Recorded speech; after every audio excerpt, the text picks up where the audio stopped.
brought to you by Cecil and myself and all the partners in Baksha. We love you all. And here in London, many thanks. Kenya, Zambia, Zimbabwe, Bishop, I can see you. Many, many thanks. Until then, see you later. Back to you, Cecil. Thank you so much, Judith, for that. I believe it's going to be a fantastic, informative program that will leave feeling energized and connected even more, which is what I call expanding our social capital as much needed in the 21st century. Now you'll be hearing the voice of Jamie Koroma. Jamie, have you logged in? Yeah, I'm here. Yeah, say hello to everybody. Hi. Good. Yeah, thank you, Jamie. So you'll be hearing the voice of Jamie at some point, but at this time I want to bring in Dr. Karen Johnson, who will be taking us through on the area of protecting your emotional well-being in the 21st century as a woman. Karen, are you there?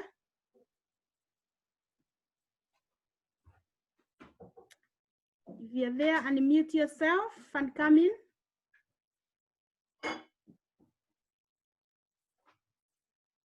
No? Seems like Karen is not there yet. We'll be coming back to her.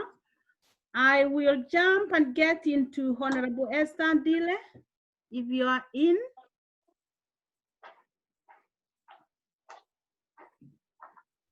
If you're there, unmute yourself.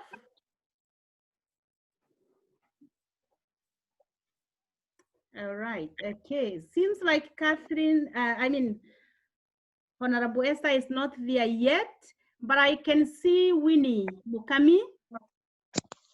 She is there. If you can come in, Winnie, and mute yourself and come in. Hello, yes. Thank you, Winnie. Yeah, welcome. Yes. Good afternoon. It's afternoon here in Nairobi. Good morning to those who are outside Kenya. My name is Winnie Mukami. I'm a communications consultant, and I have a key focus on matters to do with policy. And indeed, I will echo the words of those who have spoken before me. It is a good time to be alive. We know that many have lost their lives, especially in parts of the international countries like Italy. But here we are, and we are still alive. And we probably have gone through the testing, some of us, and we are glad to announce that it is negative on our side. And I would also encourage each one of us, attending this function, to go for those testing so that we are able to know what our status is. But other than that, it is a good time to be invited in this forum to discuss issues that are relevant to us in this time and age. You know that the world is formed by those who are alert, and others are just part of it. You know, we cannot continue allowing a few people to make decisions for us. We should also be taking part and being part of that decision-making process, even if it is just by adding our voice to the conversation. So this afternoon, I'll be adding my voice to the conversation on matters to do with policy and policy reforms during a crisis. Anytime you are in a crisis, of course, the natural thing is to react. Sometimes you may not react in the best way possible because in most cases are not, this crisis could be accidents. But in other cases, this crisis could be anticipated. You know, we are still in that space where we're debating on whether COVID-19 was anticipated or it was just an outbreak that came out of the blues. But that notwithstanding, we've had other outbreaks in the past. I'm sure you've seen a lot of posters making rounds where they're talking about every 100 years we have a pandemic that comes out, but that not even standing, we have our own problems like malaria, cholera, and stuff like that.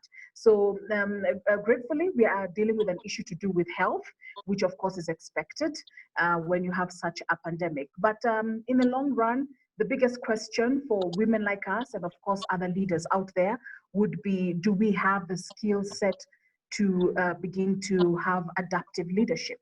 Because when you are in a situation, the first thing that you need to do is, of course, realize that you are in a situation. So it took us some time, you know, looking at the history of this particular outbreak. Some say it may have started in November, but it got to us in Kenya especially. We started talking about it, I think, in the month of February or March. So it is a case of whether we are ready to adapt to the challenges that we are facing. So key thing is, of course, did we anticipate? Maybe not. But by the time the announcements were coming out, of course, we anticipated the effects of the same, considering our status, our health status here in the country. Number two, were we able to articulate what is it that we were suffering? That is still out there, because a lot of the communication that has been going out is on how many people have been tested, how many have been found to have the disease. We are still, working around on whether we should create better content in situations such as this. Immediately, I was just seeing a clip online where some are saying that, coronavirus is in Europe, but COVID-19 is in Africa. And when you're asked what is the difference between coronavirus and COVID-19, so they say coronavirus is a deadly disease, but COVID-19 is a business concept. So you wonder why they would say that COVID-19 is a business concept in Africa, largely because of the kind of communication that has been going out, really. Because when you look at the content of most of our ministers, our television stations, yes, it is about how many people have been infected, but then again, how many beds are needed, how much medication is needed, all these things around purchasing and selling and buying. And that's why perhaps we might be viewed as a continent that has perceived this particular outbreak as an opportunity to do business. But that notwithstanding, we know scientists have proven that the disease is actually there. And we have had cases of people who are suffering from it. In Kenya, we've not had many death cases, which is something else that we need to look at. The mortality rate wasn't so high. Because when you look at that as well, it will affect your thinking when it comes to the policy decisions that you need to make. Once you have anticipated, articulated that, you need to begin to adopt. And we're still talking about the processes of policy. So once you have adapted to the situation as it is, we are being told that now that the pandemic has broken, and we know that pandemics have got phases. So we probably are in the phase of where we are accepting that it is here to stay. It is not one of those diseases that come and go. We're beginning to accept it as a flu that might be there for a while. And of course, there's a sale of vaccines and the anticipation that this disease might be around for another 2 years. So there is always need to adapt as leaders and then finally take action. So those are the processes, in my opinion, that should always engage any person who is keen on contributing towards policy making, especially during a crisis. And of course, there's always a lot of disjointed thinking in various levels of government. We may have the international government. We now know that for sure we operate in a global market. And we then have the local national government. Then we have all the way to the villages. There's always a disconnect in terms of how do we want to deal with this situation. In Kenya, and we've had interesting activities where we have companies that have been tasked with the responsibility to do sanitizers. So we do the sanitizers and then we distribute them to the various people in the country. Then you find in the rural areas, people are actually consuming these sanitizers as liquor because of course it's made with ethanol and alcohol. So that is a whole different disconnect. So at the national level, it is understood that sanitizers are supposed to be used to sanitize and to perhaps prevent you from getting the disease or the virus. But when you go to the bottom, you begin to realize that the communication isn't, it is not universal, that you might need to have a different approach at every different level. So when you're creating policy, whether it is to articulate or whether it is to communicate or to deal with a situation, there's always that need to try and create a connection. And of course, in a crisis, you cannot come up with solid decisions and solid policies because it has got too many moving parts, especially this particular one, because all over the world it looks like no one had anticipated it. Remember, the vaccine just came out a few months ago, so it has so many moving parts. So in the process of all these, articulating, anticipating, adapting, and acting, there will also be a need for collective participation, collective responsibility. And that is what I believe most countries like Netherlands have done. The other day, they announced that they don't have any other patient in hospital who's suffering from COVID-19. And they are now working towards, yes, I should be done in a few minutes. I believe now they're working towards ensuring that there will be no recurrence of the disease. So my key parting point at this particular time is that any crisis, of course, is an intense difficulty period. You cannot make long-term decisions based on that. And the fact that there's a pandemic, you can only work on the moving parts as they go along, ensuring that there's mutual decision-making process in a very flexible environment. And number 3 is to anticipate what would come up, future actions. For example, we're going to have a food crisis in Kenya. So if you are in a leadership position and you have the opportunity and the privilege really to come up with policies, it is important for you to anticipate the ripple effects. What are the knock-on effects of every crisis? So that if you're not able to deal with a crisis that found you unaware, then you're able to deal with a crisis that is most likely to come because of that initial impact of, for this case, the pandemic. So I believe that would be my contribution to this conversation. I hope I have added into our broad, understanding of what our roles as leaders, women, is. And yes, to just bring it back home to the women issue, it has been seen all over the world that women are actually better leaders in a crisis. Look at Germany, look at Netherlands. So we're in a good space. It's a good time to be a woman. So let's take responsibility. Thank you. Thank you so much, Winnie, for reinforcing that women, we need to celebrate ourselves, but more importantly, to be around the table. Let your voice be counted on in being the change that we all seek. So I'll make a follow-up on Dr. Kalen if she is in now. Hi, yes, I'm here. Fantastic. Please take your 7 minutes, which starts now. Okay, so we're all here for a reason, yeah? And we're all here to spread our voices, to raise awareness, and to have a global impact. I'm Dr. Karen Johnson, and I support victims and survivors of domestic abuse. In this epidemic, in this lockdown period, this has been the most horrendous time for victims who are living with the perpetrator. It has been a trying time for their families and their children when they're in lockdown. And it's not just happening, obviously, in the UK, it's all over the world. And many women and men are suffering deeply. And there's a lot of lives lost because of this, not just because of the disease, it's also because of domestic abuse. I have been working 24/7 on my own, doing as much as possible to try and support and give hope and stop suicides from happening because of this involvement in, it's like being exaggerated. You haven't just got to worry about going outside and you can't see anybody, or you can't see family, you have nowhere to run, you have nowhere to go. But I'm stressing the fact is you have got places to go and you have got places to stay, because people will believe in you, and do not suffer alone and in silence in your home and in this tragedy of fear and abuse, because there's no need to. There is support out there. And many women are also thinking, but what shall I do with my children? Well, you're taking children with you. The police are there for you to put you into safety. In different countries all over the world, there is abuse suffering.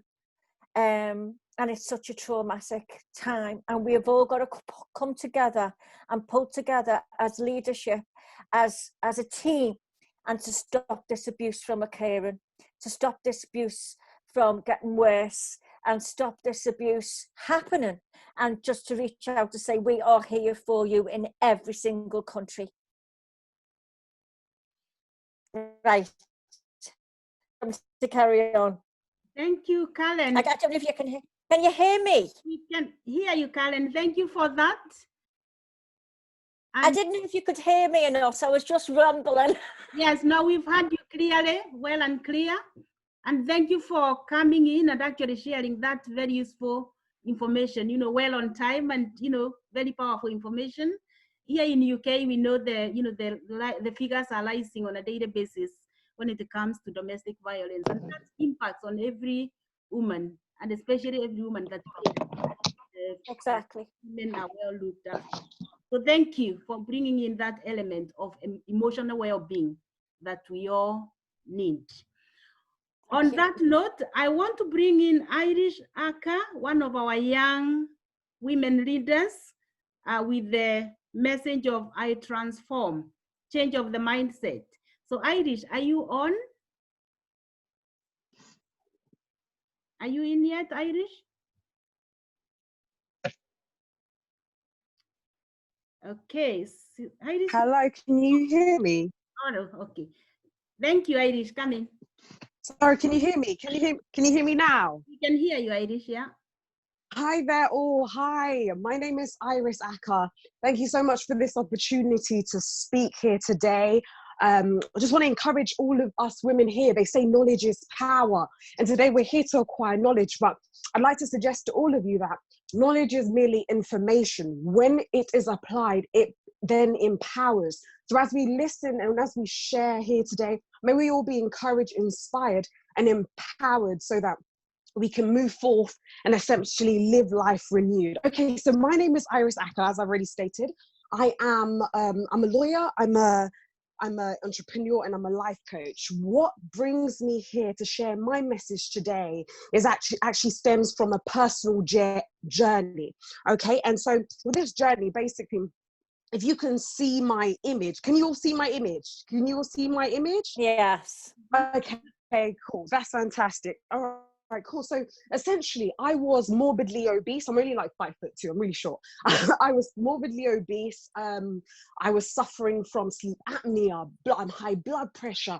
I was suffering from various illnesses, depression, anxiety. I was borderline suicidal. I'm going to tie this into where we are in terms of the crisis or the state that we are in the world right now. But I just want to present to you this really quickly. And I remember going to the doctors, and the doctors were like, your condition is very severe. They gave me a life sentence.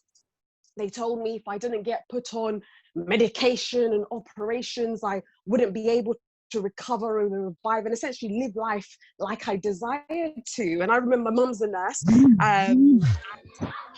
He basically stated that, Iris, these people will never tell you about your lifestyle, what's your mind. They will always provide you or present you a clinical approach.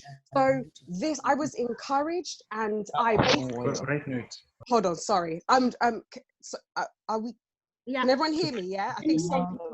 Can I remind everybody to mute themselves, please, in the meantime? All right. Go on, Aki. Okay, cool. So hello, can you hear me? Yes. Okay, brilliant. Yeah, so long story short, when a lot of the time we know that we should do things, but I was obviously when your life is on the line, that suddenly gives you motivation, right? So essentially I went out there and I decided to essentially reform my lifestyle, and I was able to lose over 4 stone in under 2 months. I remember I went back to the hospital. I was like, apparently I'm suffering from sleep apnea. Like every night it felt like someone was attacking me. I couldn't breathe, and they told me, you're not suffering from anything. And eureka, I had come to the acknowledgement or the realization of a very fundamental truth, which is basically, if you will become master of your mind, you can become master of your life. And I decided to go on a journey, and I did a lot of research with neuroscientists, lifestyle doctors, psychologists, psychiatrists, and I came to this realization, which was based on a biblical principle I'd learned. Do not be conformed to the patterns of this world, but be transformed by the renewing of your mind, okay? We are currently in a state, we are currently in a global, they call it a global, for those who will sit in front of the TV all day long, etc. Just understand that the narrative that is fed to you, the narrative that is coming in, if that becomes your focus, they say where focus goes, energy flows. That is what your life will seem like. That's why a lot of people have been suffering from mental mental illnesses has had an increase, because literally what has happened is you look at the TV, you see pandemic, you see death rate per second. Your life now becomes doom and gloom predicated and revolves around what you are seeing. So I would like to encourage you with a concept. Okay, some people are people of faith on this line, some people are not, but I just want to suggest something to you to help to liberate your mind. I want to suggest to you today that God's plans to prosper you and not to harm you, to give you a future and a hope, still prevails irrespective of the coronavirus and this lockdown that we are in.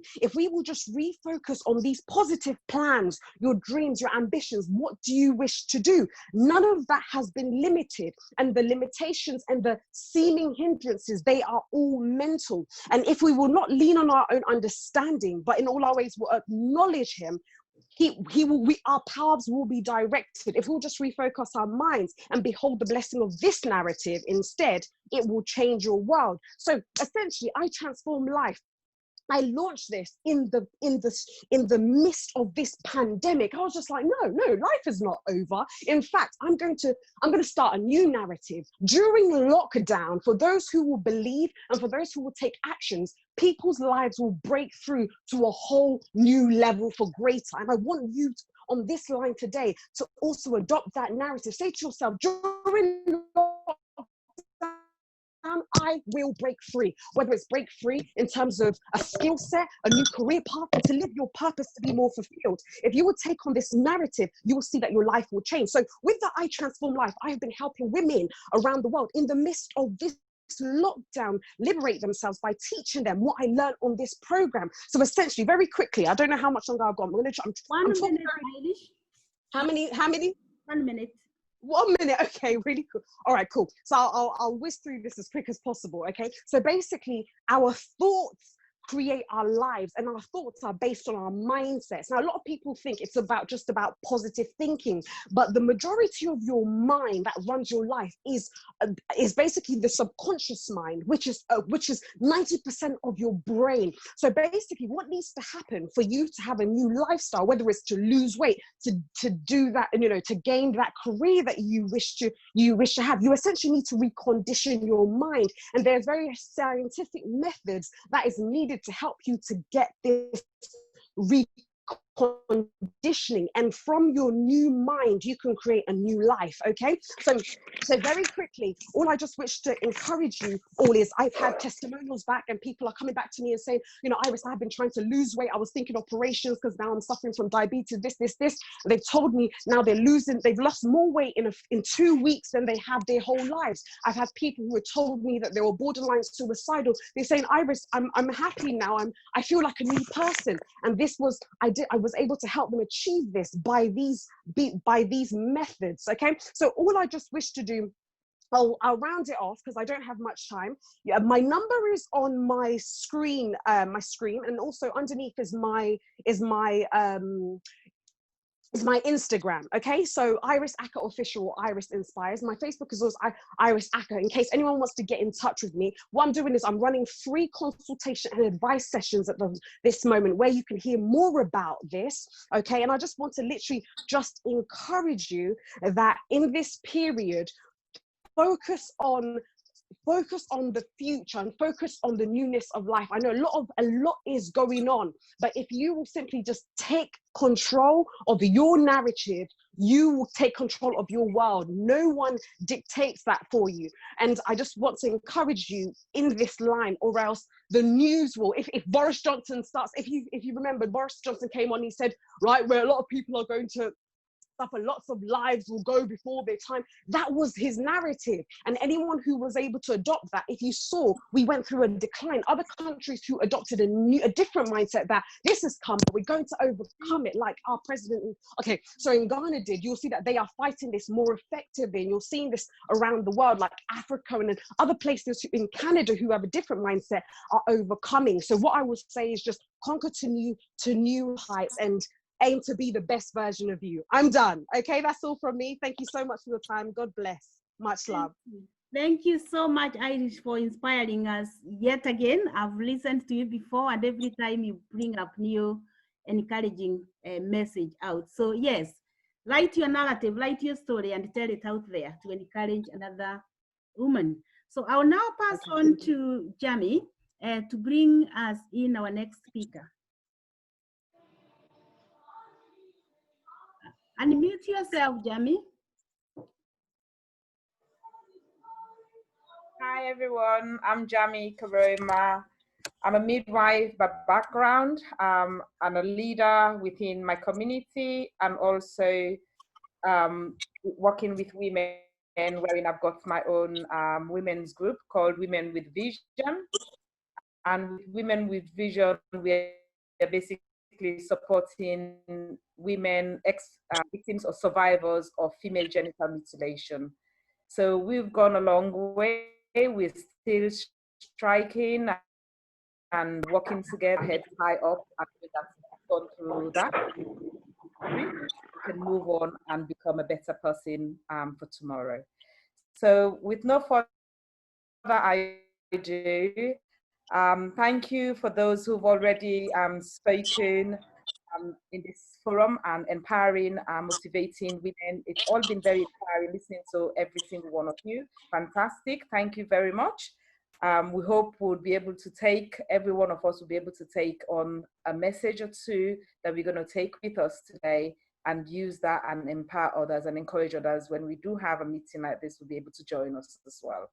So I will go on to the next speaker, who I would probably invite Honorable Esther Ndeli. Miss Esther. Hello. Hello. Hello, members. This is Honorable Esther Onana speaking. I am humbled to join this good meeting from Kenya. I'm a legislator by profession currently. I represent persons with disabilities in Migori County Assembly. And being a legislator, I've been thinking around the clock issues COVID-19 and women with disabilities. As a woman leader, I have worked with several organizations. My background is medicine and surgery and mental health. Actually, I have come to realize that many people are quite emotional at this time of need, and quite a lot of speculations are ongoing, just as other members have talked about. I join hands to say that actually we are in a point of need that as women we have to come forth very strongly, and we have to be strong for others, because one of the characters of a woman is that she's strong. So moving forward, I would wish to say that such kind of engagements are very encouraging, and we have to be together. I am only wondering that now that the pandemic, that is COVID-19, is already with us here, and most places families are affected, others are infected, others have come out of it, like those people who have been discharged from the hospitals. I'm only wondering, much of a lot of psychological support needs to be done, because I don't know whether people are fearing that this is a disease that comes and it does not even take some time with the person. So because of its magnitude of infection, then it has brought in a lot of fear. I've been wondering around the clock on how the women with disabilities or persons with disabilities around the globe, how do they survive if the regular person, for lack of word, because I'm not a disabled woman, I'm a woman with disability. So I am wondering that how are my fellow women, children, men with disabilities around the globe working around COVID-19? And it is something that even makes me not to sleep. But then again, as a legislator, you should not surrender your tools and say it is well, it is done, I'm surrendering, because my background also does not allow me to stay in the house and wait. Going forward in Migori County, I offer psychosocial support. A lot of it to a level that other people wonder how it is. Then I say it is well. It is the mindset that works even in other ailments. And people who have got medical background in this forum will agree with me that a sick patient, when a little bit psychologically relieved, heals even faster. So as women of the continent, it is very, very important that we have to stand very strong. We learn from one another, and then we understand that the background of our stay with COVID-19 is here. So then how do we do it? The MOH, the Ministry of Health, the World Health Organization have given out the guidelines on how to sustain ourselves. But then again, what happens? Because one speaker had talked about something very crucial about even poverty levels that are about to strike. As a legislator, it is very important that this is a time that we need to lobby at our points, at our levels, that policies that are engaging poverty eradication is put in place. Because then, with all fairness, you know, even after treatment without good food, then the immune system is still low, and then one is susceptible for infection. So I am saying that it is very ideal to share in such platforms, and it is very important. The fact that we are here with the coronavirus, the fact that it has coronavirus in Africa, it is COVID-19. What about it? Me, what I know is it is a respiratory viral infection, and it comes with the way it comes and the signs that it shows. So moving forward, we are here to state as leaders, whether we're talking about poverty eradication, whether we are talking about stigma that are there, whether we are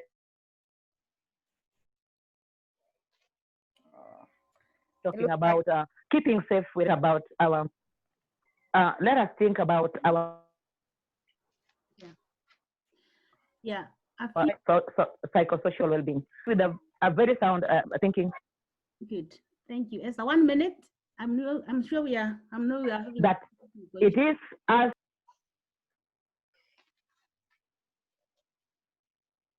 so. Then what about it? Then we have strong mindset that it is here. Then what about it?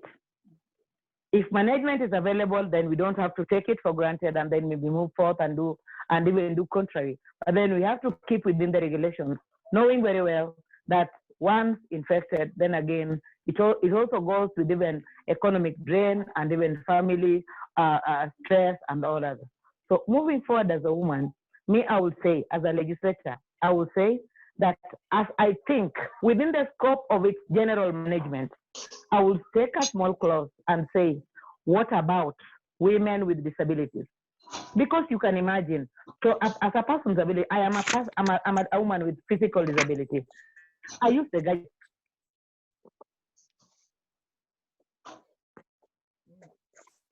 person as such, then you're able to contract.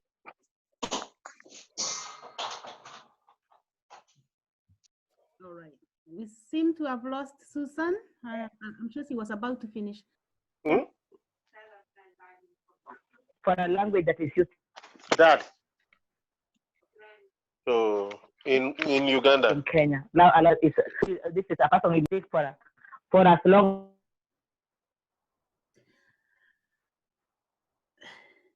Okay, it seems as if we're really having some network connection problems with Honorable Esther.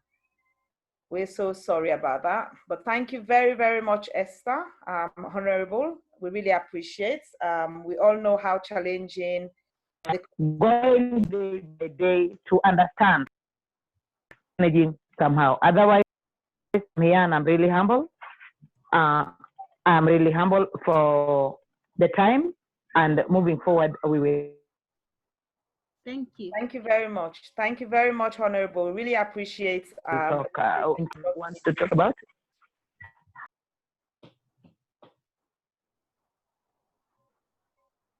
Thank you very much once again, Honorable.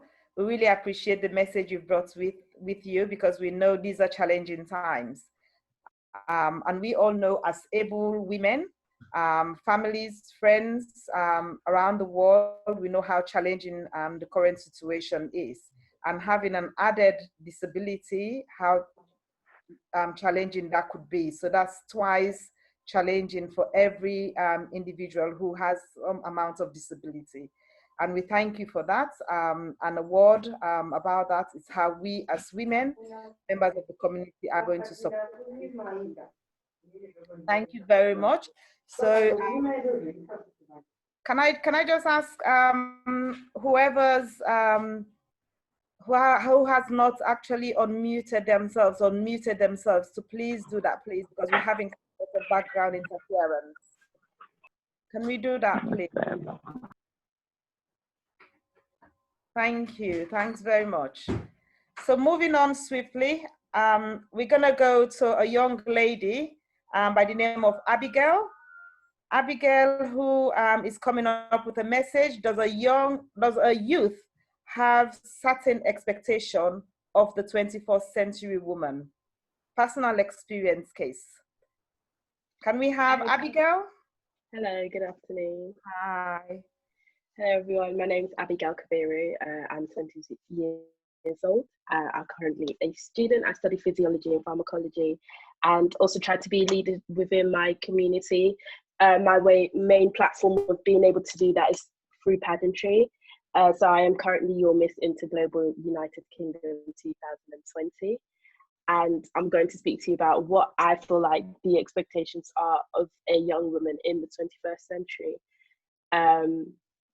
Because I feel like it's constantly something that's changing and evolving, and actually what's expected from us is not something that's generally understood, which often can cause a lot of conflict. So for myself as a first generation immigrant, as the child of first generation immigrant, I feel like I've constantly been kind of stuck between a rock and a hard place.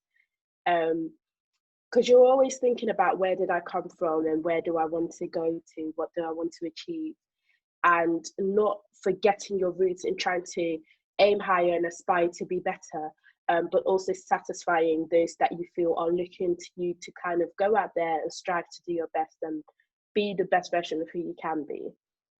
So I think that's a struggle that we face a lot as young women in the 21st century.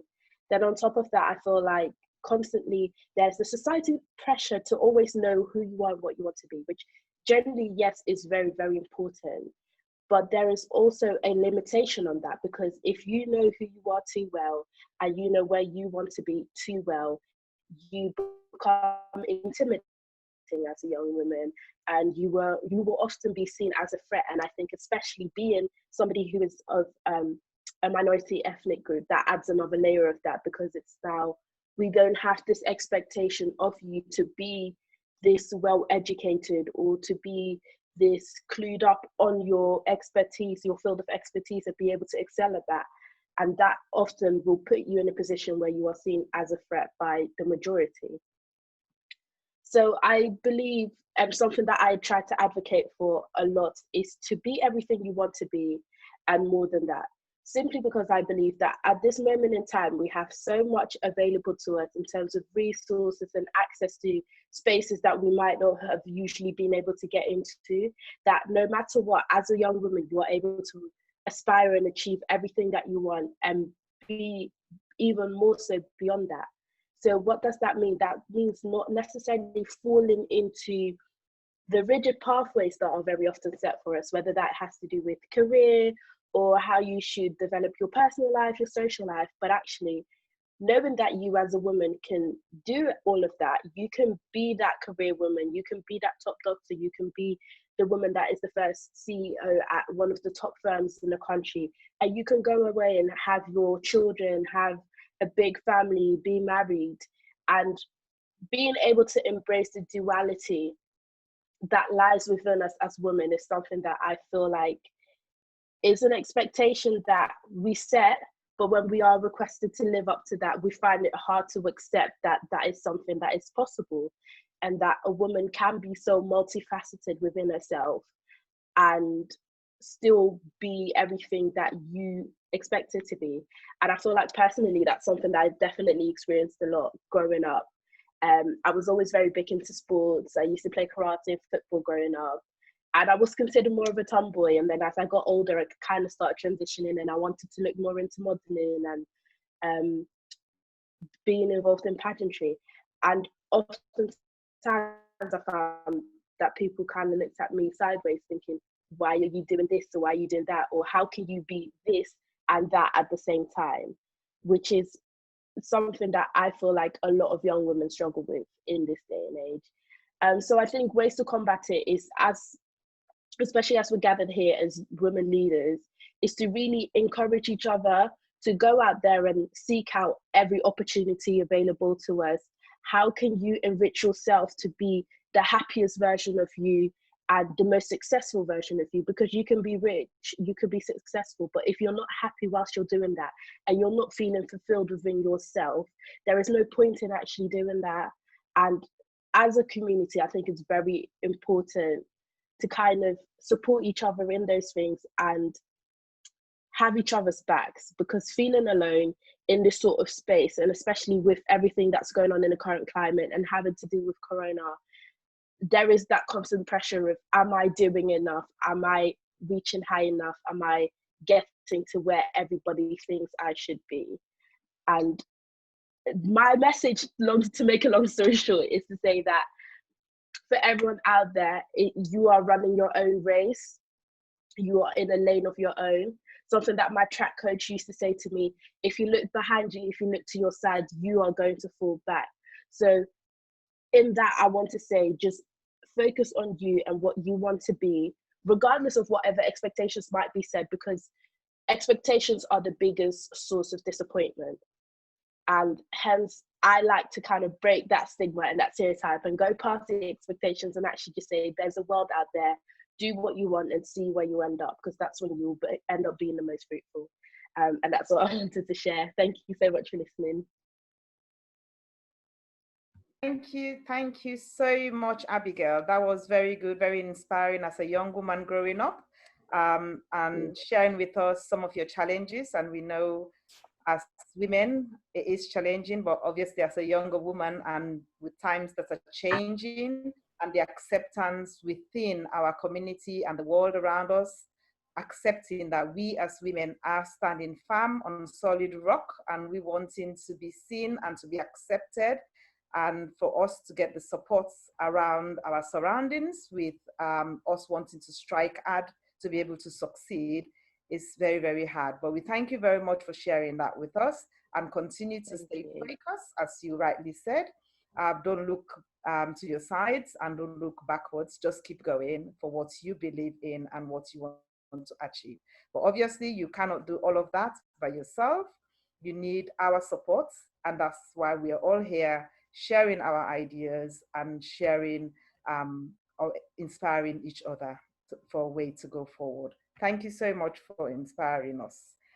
Going forward with that, I would mix it up now, because we've had a bit of the young person, we've had about disability, we've had of different things. We're just gonna tap onto one of our young men as well. So I would invite Mr. Bakar to actually take the floor. Do men feel overpowered by women in the 21st century? You've heard from some women, you've heard from a young woman, disability, you name it. We want to invite you now to take the floor. Hi, how you doing? You okay? Yes, yes, we can hear you. Yeah, basically, my name is Abeka Kienji, and I'm a community leader within my community, which is the Ugandan Muslim community, and basically in charge of the youth. I mean, like basically in terms of organizing the youth for our community, basically. And I've been asked to basically, actually, and also I also present on a radio station called 75 Derby Radio, whereby we talk, the program is called Bridging the Gap, every Wednesday from 7 o'clock. And we try to talk about issues within our community that sometimes are taboos or sometimes we don't really like talking about. So, and just like what I've been asked to talk about here in the 7 minutes I've been given, which is do men feel overpowered by women? Women have always been powerful, if you want to ask me, and it's not now that women have become powerful, because we know women, you carry children for your kids basically before you give birth for 9 months, you know. Women have always been the ones to look after the family. They used to be gardening, they used to be women. We all know women do a lot of things that us men cannot do. So women have always been powerful. It's just that some people try to tell them that they're not powerful, and if we look at today, and women are doing things that they never used to do. So in terms of, for us men, it becomes a bit like, wow, are you supposed to be doing that? Like, should you be doing that? So yes, 1 or 2 people might ask the question, but with women right nowadays, obviously we know in terms of power and position, men hold more power, they hold more places in terms of positions within worldwide. But women right now, we all know it, they're studying more than men. Women are studying more than men due to the fact that us men, we're facing so many challenges. Due to the fact that I think we had a talk show, I think 2 weeks ago, where we spoke about like men, and men, we've come to find out that men are literally learning on the job. So in a way, men, we've become a bit weaker. So women are studying a lot more nowadays than men. So with education brings power. And this power that's come to the women has made them feel like they can do all bad by themselves. Basically, they can be independent. You know, they feel like, you know what, because I've seen even within our community, I've seen ladies feel like they can be independent. And once you feel you can be independent, sometimes it depends how you look at it, because bringing up a child, I'm gonna say to be specific, bringing up a child, you need a partner. So women feel like they can be independent, they can do all that, they can be by themselves, they don't need no one. It's brought up the challenge whereby women have begun to hate each other. Within the young generation, I see that women are more comfortable hanging around men than women themselves, because they feel like women are gonna be hating on them. So if we want women to be better, women to better society of today, because I feel like women shape a generation. Women have got so much strength, so much power, and they've got so much to give to the community and society. But I feel like right now, society is shaping women due to the fact that, if I was to ask you, why do you think a woman checks the mirror before she steps outside? She looks into the mirror because she feels like outside she's going to be judged. So she needs to put on this image so that when she steps outside, she can represent herself well in society. But I feel like women need to kind of like come together like you're doing, like here, like right now, this process right now that's going on, whereby women are here, ready to better themselves, ready to kind of like encourage one another. And I feel like we need more of this. If we get more of this, women can be able to get the positions that they need within today's community. But I feel like the independent thing needs to calm down a bit, so that you can all work together as women, so that you can better each other, so that you can empower one another. But if you want, because I was asked, are women more powerful than men? The fact is, women, you are more powerful than men. Mentally, I might be able to carry something that you might not be able to carry, but that's not the power we're talking about. Women have a lot of strength, and I feel like they're not using enough of their strengths to better our society of today. I feel like women are ready to be alone and deal with whatever situation alone. And I feel like we need more women working together to better our society of today. Like, for example, within the community I work with, I've seen that ladies kind of like, I hate, especially young women. Young women are hating on each other. You might think they're co-wives, you know? But if you ask them, why are you hating on another female? It might be something petty, you know? So I feel like mothers of today need to mentor their young ladies. Also men, we've become weaker because we are being brought up by single mothers that are independent, they're alone, they're ready to fight alone. But if you want to get somewhere, you cannot get there alone. So if we want to better ourselves, and there's no point whereby one is being more powerful than the other, we all need each other. Men and women, we need each other. And I feel like we need to work together so that we can better society of today. Because with whatever situations we've seen coronavirus now, we've seen us as Black people, the challenges we're facing, no one female or male can tackle this. We all need to work together, whereby no one is overpowering another, whereby we all know our responsibilities as men, we all know our responsibilities as females. And I feel like if we get to know our responsibilities and our roles within society, I believe we can have a better society or community, I would say. And I feel like we need more women involved within community activities than there are. I don't know if I've gone over time. I don't know if I've managed to say what I wanted to say, but the topic is huge. It's a huge, huge topic, and you can't tackle it in 7 minutes, but I hope that I've been able to put my scent on it, whether that will leave you thinking, and also, yeah, I don't know.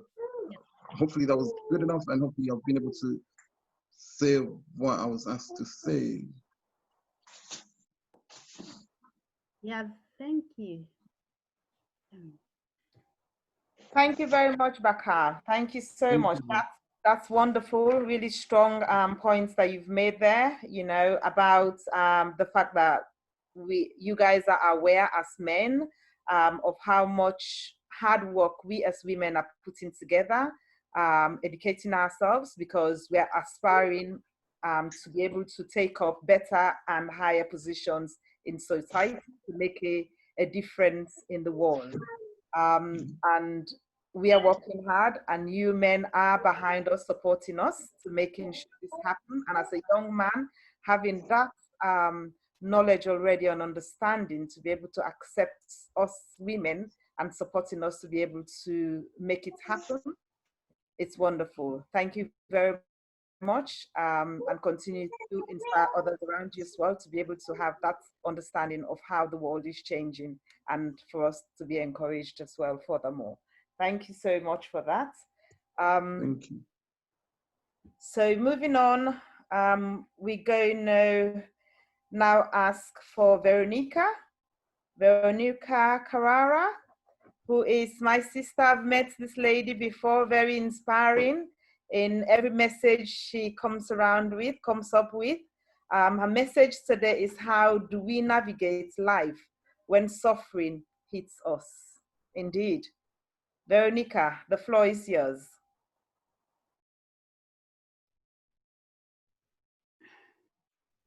Veronica, you need to unmute yourself. You're still muted.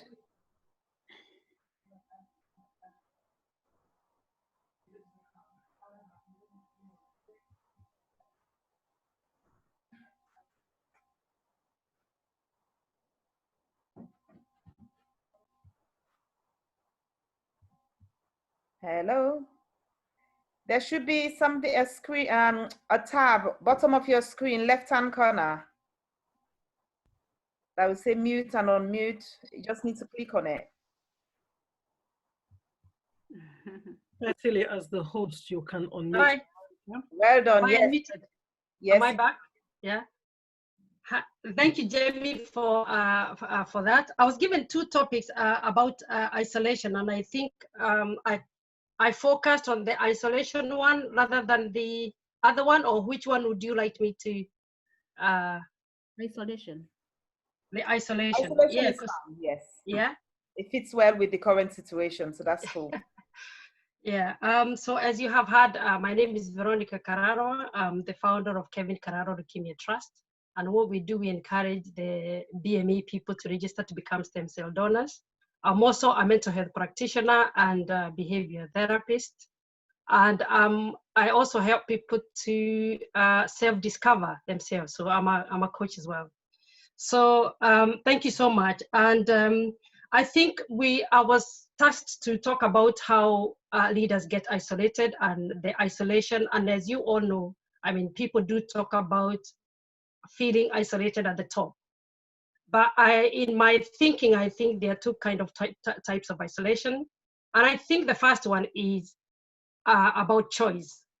And when you as a leader, and I think everybody here is a leader, is when you think of taking that step of leading, of taking that going forward, standing out in the crowd and leading people, it's a choice that you make, that you want to make a difference, that you want to lead, and you want to change something.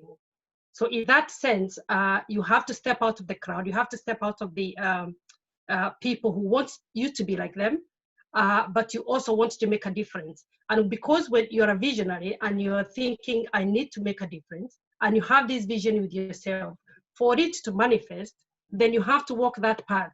And there is somebody who said, you cannot lead when you're facing the crowd. If your orchestra, if you're leading an orchestra, you have to face you have to look, you don't have to look at the crowd. So your back has to be turned to the crowd so that you are able to lead. So in that sense, this is a choice. And when you make that choice, you accept that you're going to be lonely because you're the only one who has this vision, and you know what it's going to be like, and you have to be different anyway, and you have to pursue. As you're pursuing that, then in that space you have to accept that you have to become lonely. But the other loneliness is, and I think some people have touched on it, is when you are out there as a leader, whether it's your home or anything, and you're leading your team, sometimes you can feel sandwiched in between, and you feel the pressure. And one of the things that makes everybody feel lonely when they're leading is because sometimes you don't know who to go to. You don't know where you can express your fears and your inner fears and difficulties. People look at you in a different way, especially your peers. And especially as women, as we all know, women are special. And as much as the last speaker talked about women being powerful, we don't know our power. And specifically because of the situation we hold in our society, in the society. And also, I think we are our worst enemies. And I think you'd agree with me. We are very critical of ourselves. I just noticed that the previous speaker talked about how we look ourselves in the mirror. So we are so focused on our image sometimes. And that combined with what other people are seeing and being judgmental can make us feel lonely because we don't know whether we're doing the right thing, then we lack confidence. And that is why I think even though we have made so much improvement as women since the equality movement started, we have not yet hit the top out there. There's only a very small percentage of us. And I think these are the issues that hits us. Also, the community or the society expects so much of us, having to balance those things, being a parent, being a wife, and also being in the corporate world, whatever, or taking that leadership. But the question here is there is also our community, which sometimes there is no safety net where we can fall back on for support, because I think it's become kind of a very competitive environment in terms of leadership, and people thinking, this is for me, I don't want to share. But the question that I would like to try to ask is, how can we navigate? I mean, how can we be able to become, in the 21st century, how do we go forward as women and also within our community? We know men, they're very in golf clubs and the men's club, and they do their own stuff, but where do women go? And in this time of crisis, it's, there is always a silver lining in every crisis. And one of the silver lining I find is these meetings like this, where I think now women can be able to meet virtually, because one of the things that I think we have to look is, how can we support ourselves? And I know women are very good when we support each other in terms of domestic issues, when there's a sick child and all that. But how can we support each other as leaders so that you feel confident, you feel you are in a good space where you can express your fears and your inner fears and difficulties that you're going through as a leader? Because you would agree with me, for everybody here who is a leader, that there are times you feel stuck. There are times you feel you want to talk to someone. There are times you don't know where to go. And there's times you feel so lonely, you even feel like quitting. Would you agree with me? But when we get to that, what do we need? And my take was, I think it's a high time we started forming like groups like this, but also forming things like mastermind groups. In other words, and these masterminds do not have to be specifically, they have to be specific in your area of expertise, so that you can, within that space and within that group, we can build one another, we can encourage one another, we can bring our issues in there, and then different people can help one another. I mean, let me give an example. Say if you're an entrepreneur and you're trying to focus on your business life, and then your business, you get stuck somewhere, you need a mastermind, or maybe of the same kind of a visionary, or people in business, and then you can share ideas. You can talk about where you're feeling stuck, where you are experiencing problems, and then somebody will tell you, oh, I have been there and I've done ABCD, this is what helped me. And also you also bring your expertise. And I think that way we can be able to build one another. And one good example is Esther, when she was talking about Kenya and being the only psychologist trying to get to help the disability people. And I think one of the things that maybe that could help is getting people, same-minded people, like-minded people, and kind of coming together and sharing ideas to see how can we take this forward. And I think that would be the key for the 21st century of women coming together. We can come together as leaders, but we can also come together as in small groups where we can be able to encourage one another, harness each other's experience, skills, knowledge, and then we can be able to be a force to reckon with.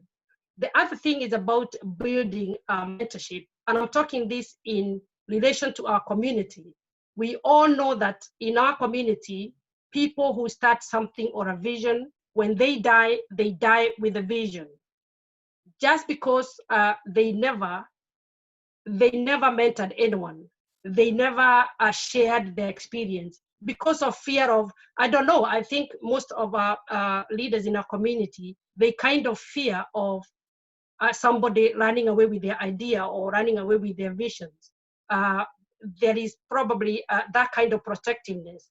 And I think in the 21st century, the idea is sharing what we have, because we all have different gifts. It's about us coming together and sharing without fear of anybody stealing your clients or whatever you do. But it's about knowing that you're an individual, you are unique, you specialize in a certain area, and there is no way I would be able to take what you're doing. The idea here is, what is the best practice? What are you doing best? Can we share? Can we come up together? And there is somebody who said that if you want to walk fast, walk alone. But if you want to go far, go together. And when we come together, I can tell you, even in an environment where you find that you can only go so far after you've tried everything, and you cannot hit the ceiling, and you know there is something above the ceiling that you can be able to get. When you're alone and you're trying to hit that ceiling, believe me, nothing is going to happen. But when you're together, when we come together and hit that ceiling together, we are going to break that ceiling and we are going to go to the next level. And I think that is where we fail, and that's where we should focus on this 21st century, coming together, harnessing each other, creating also the mentoring so that we can create multi-generational, we can leave a multi-generational legacy. So that if today, whatever you have started, if you're unable to go forward tomorrow, you have already mentored people who can learn with it, who can continue making the difference that you've been making. But we don't want to be in a place where when something happens to us, when something hits us, or or we're dead, the whole thing collapses because you never brought anything up with you. You never mentored anyone. You never shared. You just kept it to yourself because you're afraid somebody's gonna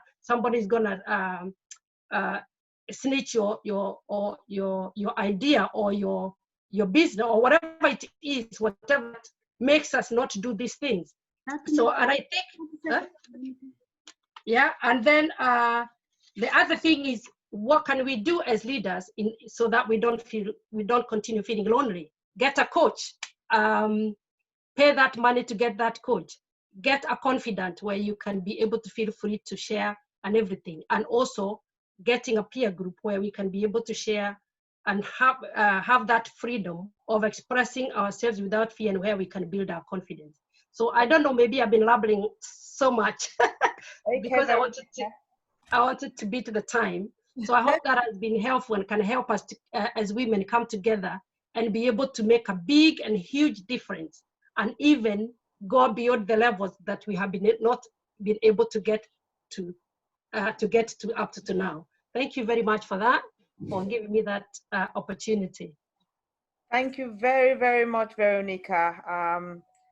Thank you so much for the message. The message is very inspiring about isolation. And for me, I think what I've picked up from that, the main message there is about how we are going forward. And the way we're going to do that is by uniting, working together, Yeah. Whatever skills, knowledge, ideas you do have, we've got to learn to share them. Yes. There's a saying that says, when you have something or you introducing an idea, the success of that idea is not with you introducing it, it's the people that are coming behind you. Yes. Followers is what makes your intention, your ideas successful. Yes. So please, I'm begging my brothers and sisters, that is a very important message. We've got to work together, and for us to do it together, we've got to be able to help each other and taking the negative out of that scenario that somebody's going to take my ideas away. It's about that idea getting growth and development for us to be able to pursue and be successful in society. Thank you very, very much, Veronica. Thank you. Okay. So we're going to go next to Councillor Susan Jumoke. Is Councillor Susan here? Councillor Susan is coming with a message. It says, what role can the government and big companies play both in the UK and across Africa to support women in business? The floor is yours. Councillor Susan, are you here? Yes, good evening, good afternoon, everyone, wherever you are in the world. Good afternoon. Can you hear me loud and clear? We can, yes. Yes, we can. Thanks very much for this opportunity. I'm Susan Jumoke Fajano Thomas. I'm a UK-based politician. I'm a social political campaigner and a TV personality. But what is important to me for being able to be here today is the opportunity for me to talk around one of my passions, which is about gender equality campaign. It's very important. I've been asked to speak about role the government and big companies, which are called the private sector, can play in supporting women in business. And that is quite important to us as women. I admire the young man that said to us that women are very powerful. And that is the message that I want us to have as women. We are very powerful. But having said that, there are certain things in our society, within culture, that might put us in a marginal place that did not allow us to succeed as best as we can. And because of time constraint, I'll touch on 4 points around this issue. And the first one would be around favorable government policies. The second one would be to enhance women's skills.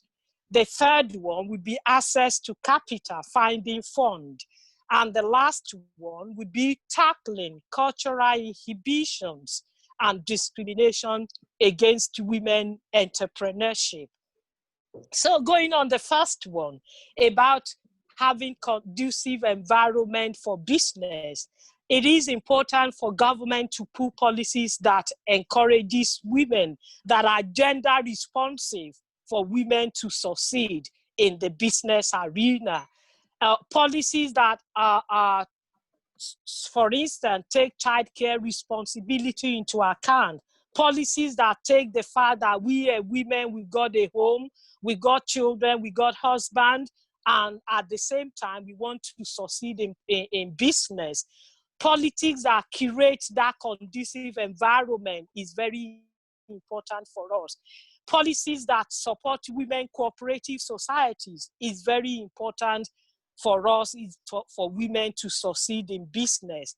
Policies that put incentives, that put rebates, encourages women into setting up their own business. It is important for government to be looking at those areas as well. And again, it is important for government to have policies and private sector to encourage women into emerging sectors such as technology, and even some of the classic business environment that is reserved for men. For instance, construction is important to encourage women into those areas. I commend the London Assembly couple of years ago as part of the encouragement for women to go into construction. There was a year-long exhibition at the GLA encouraging women into construction. Things like that are very important. I'm moving swiftly because of time constraint to my second point, which is about enhancing women's skills. The last speakers mentioned something that is very important about mentoring. This we need to do, not just women to women, but men who are in business. Men, I'm a feminist, but I'm a feminist that respect men. I'm a feminist that believe we cannot do it without our men. We need our men along with us. Men taking up women to say, oh, this is an area that is not really for women or women because of fear of failure. We don't usually go into. How can I support you? I'm happy to mentor you. I'm happy to be your coach. That is important. Women, again, we need to enhance our training around businesses and entrepreneurship. It is very different. Being a businessman or woman is different from being an entrepreneur. So it is different. It is important for us to be able to do this. Going to the third point, which is about access to capital. We all knew that even banks, when it comes to loan, when it comes to supporting women in terms of capital, there is that prejudice against women. Is being able to look at us women that actually we can succeed the way we succeed as wives and mothers, we can succeed as business people. And in the light of this, for banks and government to be able to support us in terms of increase of investment on women to businesses. And can I just remind you, this is actually access to capital, is increased investment and financial inclusion. This is one of the key issues under the SDGs, that the Sustainable Development Goals. So it is important that we take this on board. And my final point is the number 4 is tackling cultural inhibitions and discrimination against women. Some people see, still in this 21st century, still see women's place in the kitchen. Our places are not in the kitchen. Our places are everywhere, including the kitchen as mothers and wives. So that it is important that both the private sector and government support projects that raise awareness around discrimination against women, in particular when it comes to businesses.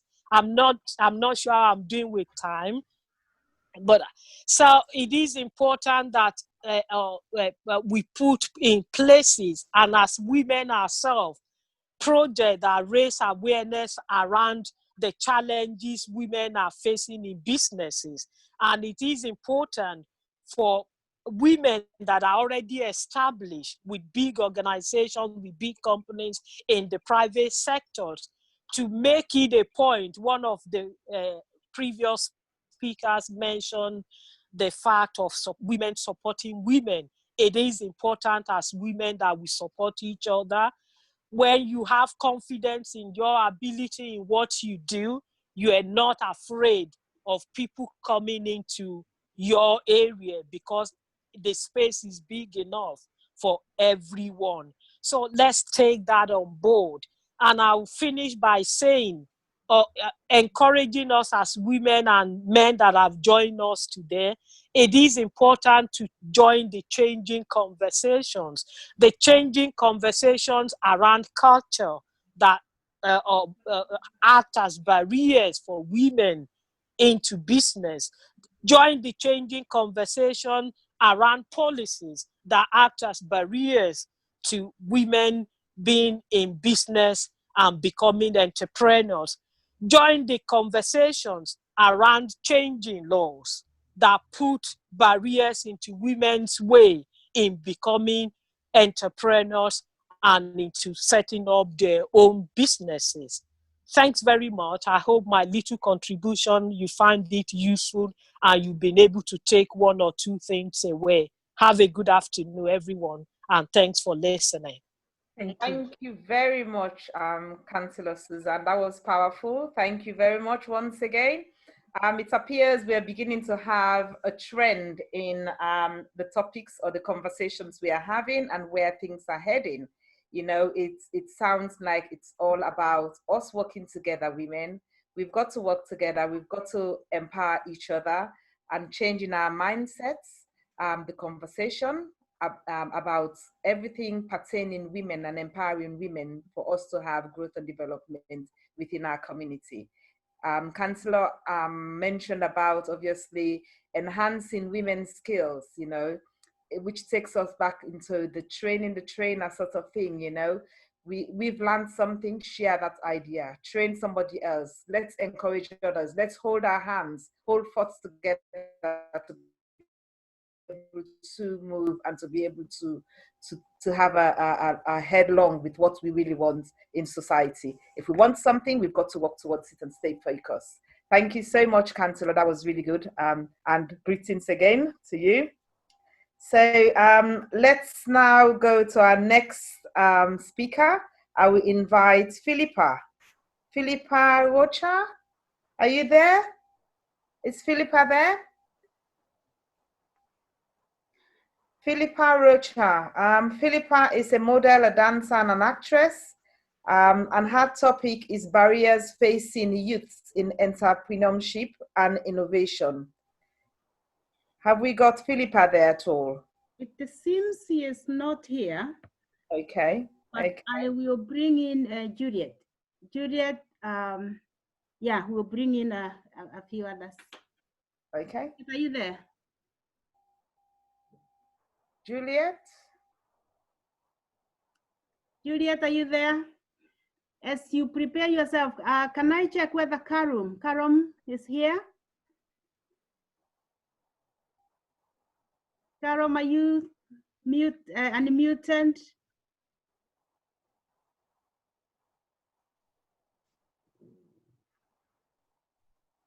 Juliet, are you back? Sorry, I keep getting interrupted with people calling me. Please stop calling my phone. I ask you not to call my phone from international because we are live here today. Thank you so much for everybody who is discussing this topic. Hey, I'm here. We have time difference. Bear in mind that we've got time difference in different countries. So some people are just tapping in, and we sincerely apologize for those kind of engagement, but we'll get there. And I know I'll be getting great feedback and where we should be improving. I was asked to, today, as you can see, the discussion is global. And where are we in the 21st century? And many, many thanks again to Councillor Susan Jumuke, who is a great friend and also politician. As she said, she's touched on a lot that is happening here in United Kingdom. And we've heard from Honorable Esther Onana, who is from Migori County. Many, many thanks for coming on board as well. We are expecting to hear from Honorable Josephine Dile. She's still caught up with some work in the assembly. She's inboxed me a message, and we are still there. But continuing on with our program here today, let me appreciate the men as well. I honor you for being here to hear how we women are also getting on. And I'm glad to see that Joseph Otieno Adamso is here. We are getting there, I must say. You can see the technicals that we have, and we are learning.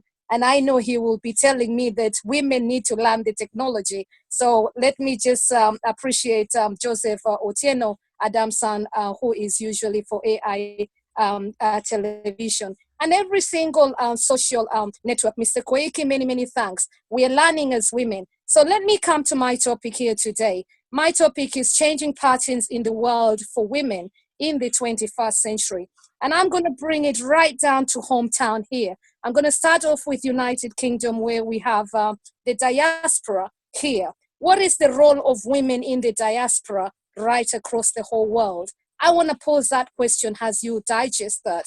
On top of that, I want to touch on business issues. And I also want to ask the question, what do women want? I know that is a broad question. And what do men want?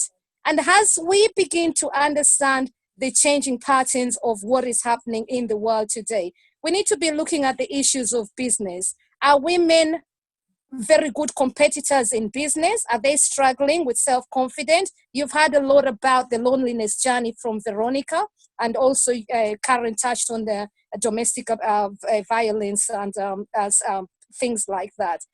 Let's come to health. Health in women. Are women beginning to be critical in their health? Are we eating properly? Are we looking after our mental health? And are we able to get support from the men as well? What do women want in the health sector? You know, I tend sometimes to see the young people thinking that good health is about being slim. Is that really good health? So we're asking those questions. 21st century we are talking about. What are the changing patterns that we see within the COVID-19?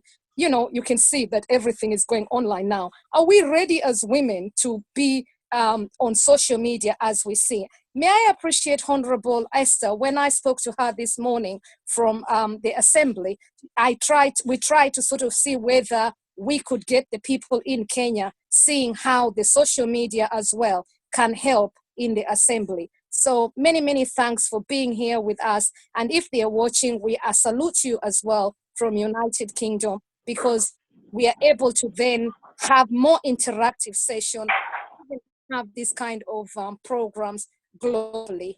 Thank you so much to Botswana and Zimbabwe. I can see you, and Nigeria, of course, we'll be hearing from Tarela as well. We come to robotic. Are women beginning to think about all the discussions that are happening within the AI? Are we ready for when we are told that machines have taken place and have taken our roles as per se? But I also ask, will machines ever be able to give birth? So I will also leave you with that. The changing discussions, the changing patterns within this discussion.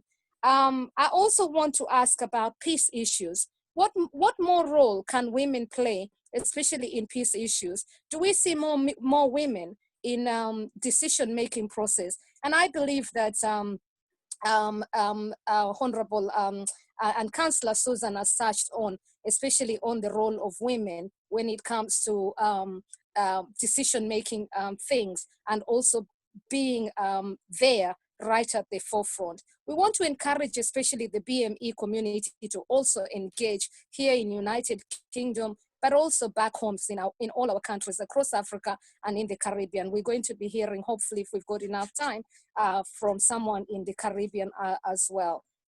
In terms of issues to do with children, I believe that we're seeing changing patterns with children as well. How well do the children want to go to school now that we've had this COVID-19? Will women be struggling to put their children back to school? Perhaps something to look out for as well. Thank you so much as well. This program have also been supported by Reverend George. We appreciate you as well. I think I'll leave it there for now. And Sanusi, many, many thanks. And let's hear next from, and many, many thanks to Dr. Karen. And also we're going to be hearing from Bishop Mel, and she's going to be touching on stuff on Zimbabwe as well. But let me introduce you to the next speaker, who is going to be Rosemary Kamau. Rosemary Kamau is from Kenya. She's a teacher by background, and she is going to speak. She's also a counselor, and she teaches maths in Thika. So Rosemary, if you're there, let me bring you on right now. Then we're going to hear next from... Thank you. Thank you. Thank you, Juliet, for welcoming me in this forum. I am very grateful for this chance. As you have heard, I'm Rosemary Kamau, and I'm a teacher by profession. I'm also a counselor psychologist, and I've been a teacher for the last 30 years, and I've been teaching mathematics, and I also teach science. And mostly I want to talk about the role of science and in women. Just to talk about science, there are so many subjects that are taught in science that many parents and many women and many men don't understand or they don't know. For example, when we are talking about science, we are talking about the human body, we are talking about the plants, we are talking about the animals, talking about soil, nutrition, properties of matter, making work easier. We're also talking about weather. And this one, again, goes very far in encouraging women that we have today, to encourage women to do science in school. Long are the days when women just used to go to, were counted to be going to fetch water and also to go and, fetch firewood, and they were not going to school. But these days, we are encouraging women, especially, to take the science subject, because there's no development without science at all. And science has been improving day by day. And women need to take this with a lot of strength, because science is improving, their ability. And also science is providing the solution even to our problems. For example, this time during COVID-19, we can be able to communicate to almost every part, all of us in the world. For example, I'm in Kenya, you're in UK, somebody's in Zambia.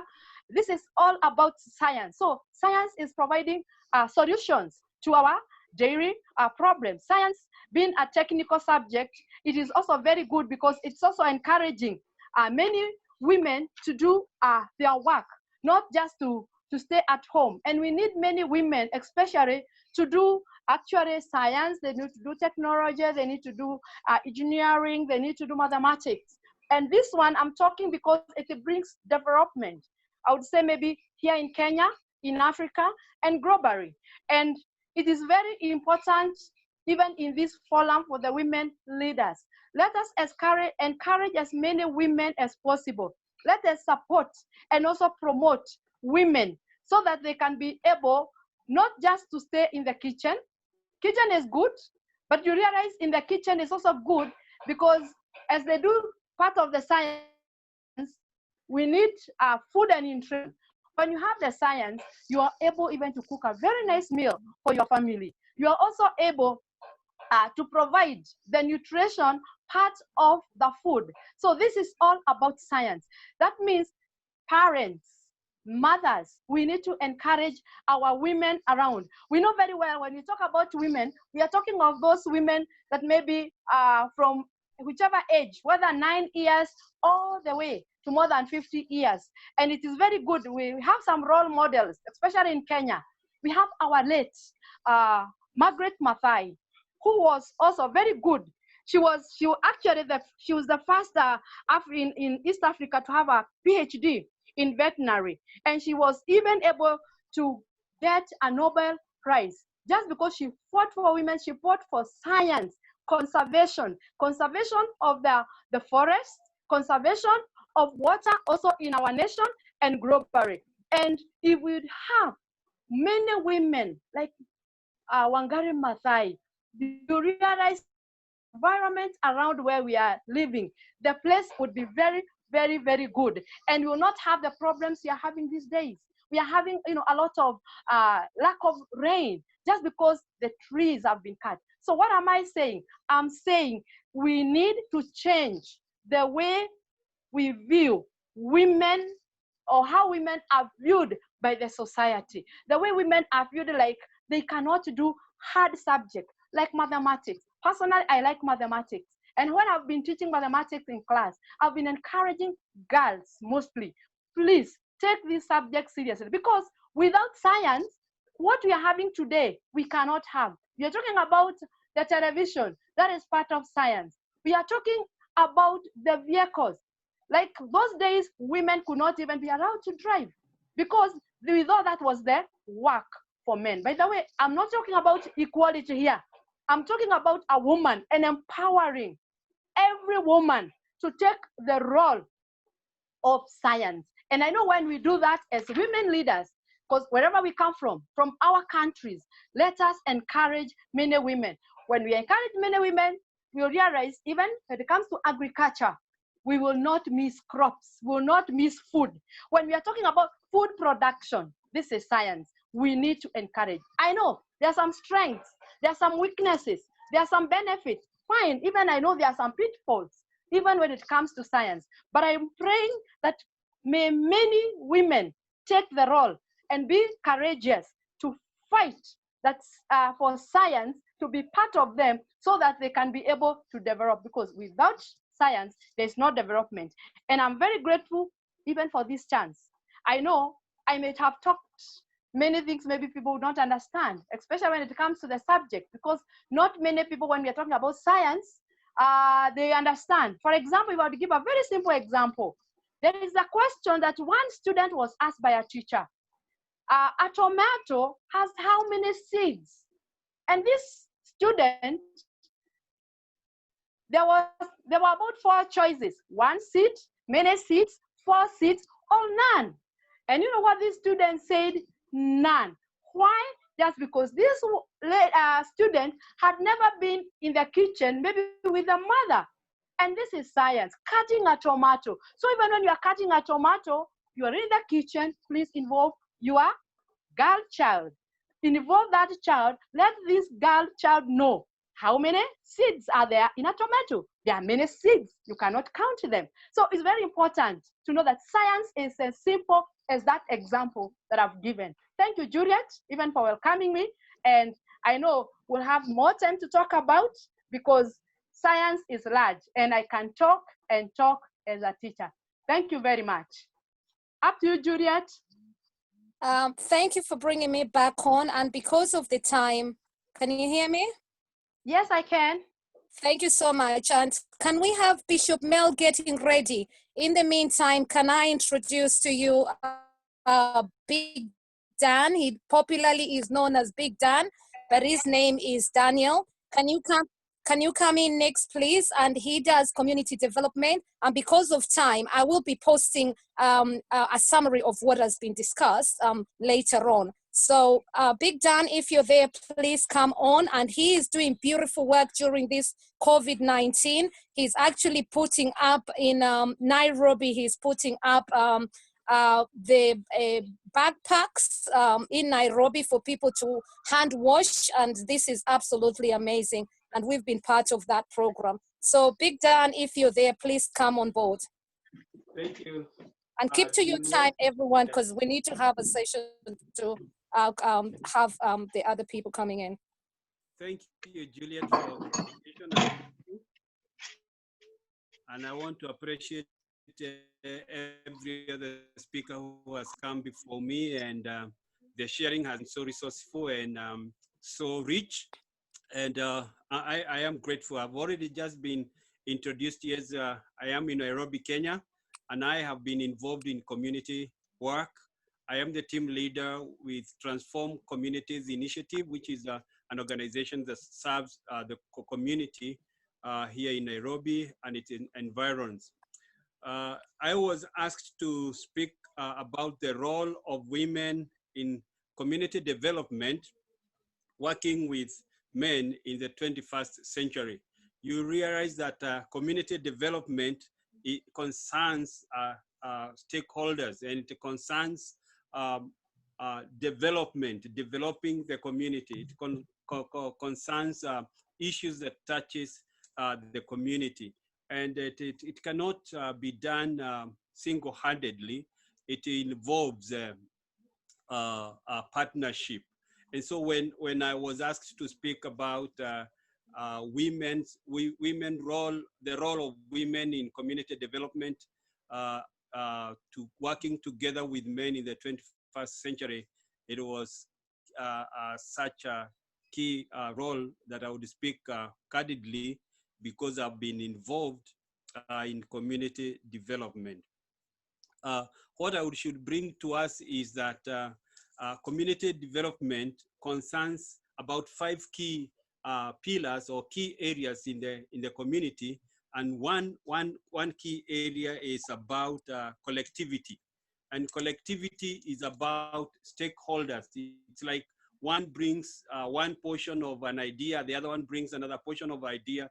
then we work together. And it's because community development is an all-round issue. And so the item or the issue about collectivity is key, and hence community, for us to realize community development, then man cannot work in isolation. And as we speak in this forum that concerns leadership, John Maxwell once said that if you're a leader and you look back behind you and you see no people following you, it's just but like you are taking a walk. And so leadership is influence. And so since we are women leaders and men leaders in the community, for the community to realize development and progress, then partnership and more so the role of women in community development, I want to bring it to us that it is key. The collectivity and participation of women in community development in the 21st century, it is key. The other key thing is community justice. Community development concerns community justice and sustainable development. Community justice and sustainable development. We can't find justice in isolation, where you can't isolate women in order to get justice. And so for us to gain sustainable development in whatever area, like what Rosemary has just talked about, science, to have sustainable development, then we have to have the partnership. And so the role of a woman is key. The other thing is about community empowerment. Community empowerment. We have always talked about girl child. We have always talked about boy child. We have talked about all issues around community, and especially those who have talked before me mentioned or talked about COVID-19 pandemic crisis, and was like, what is COVID-19 and coronavirus? And so you realize that when the community comes to a standstill, it is the role of women to ensure that, or to get engaged, to know that there is smooth running of community, that there is smooth running everywhere around them, because there will be hunger, because children are at home. There is a lot of changes.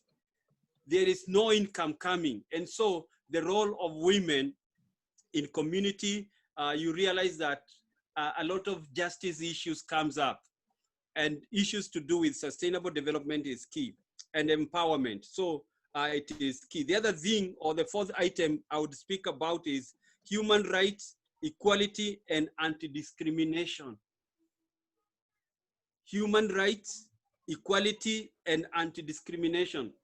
And you realize that they are always, as it has been before, there's classification. There is discrimination, those who have and those who don't. And it is very hard for those who have to mingle with those who don't. And so it is upon us to pull together, to work together, so that we are able to have this boat roaring, or we have a smooth flow of activities and events, and that our community progresses, such that we don't stall in any area. The other item is about item number 5 that concerns community development, is participation.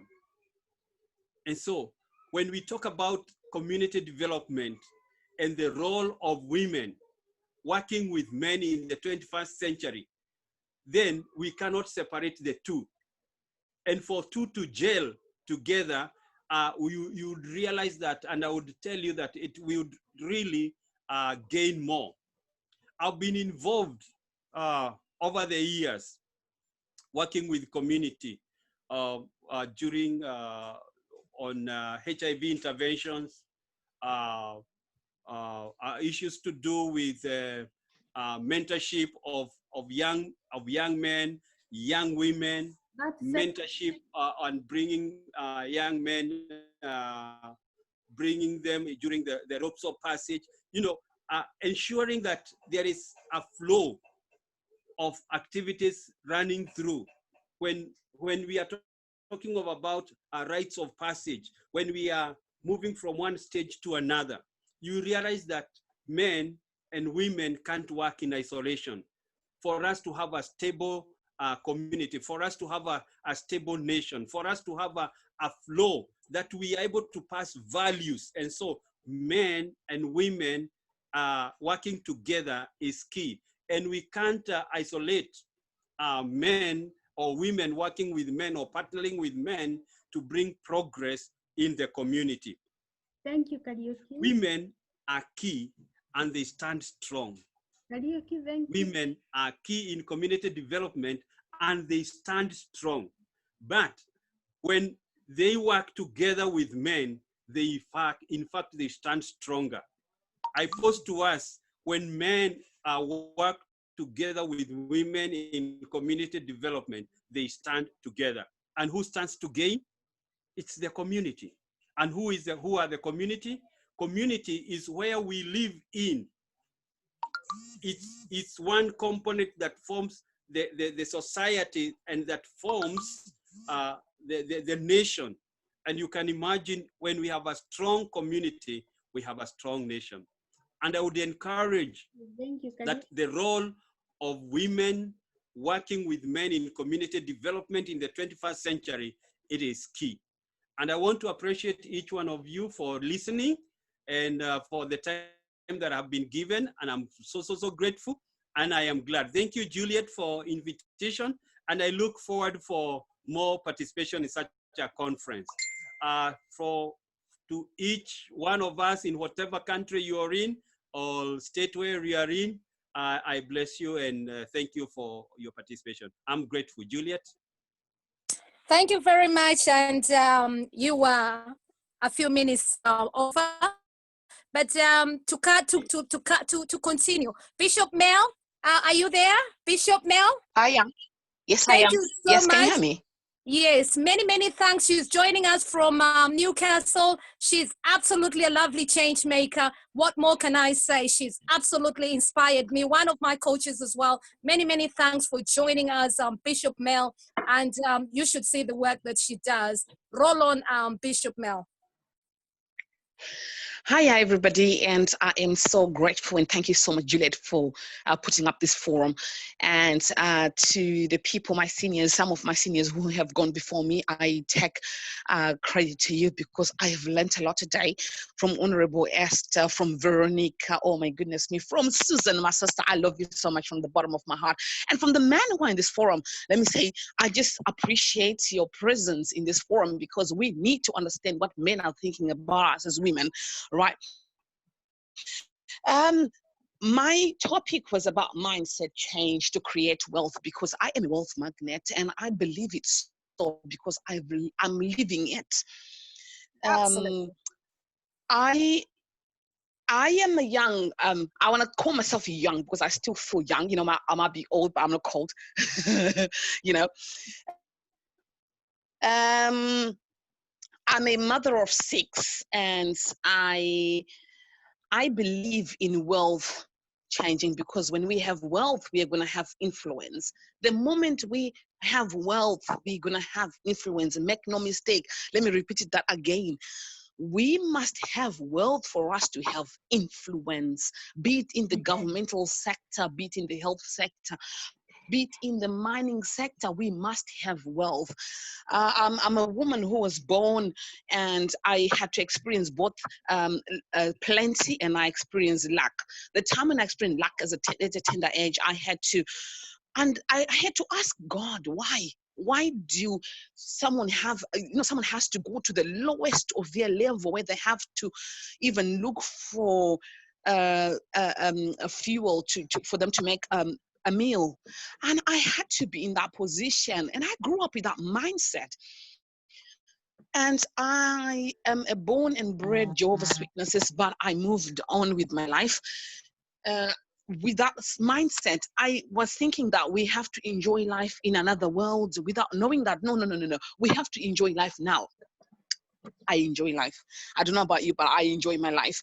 You know, COVID is there, but I enjoy my life.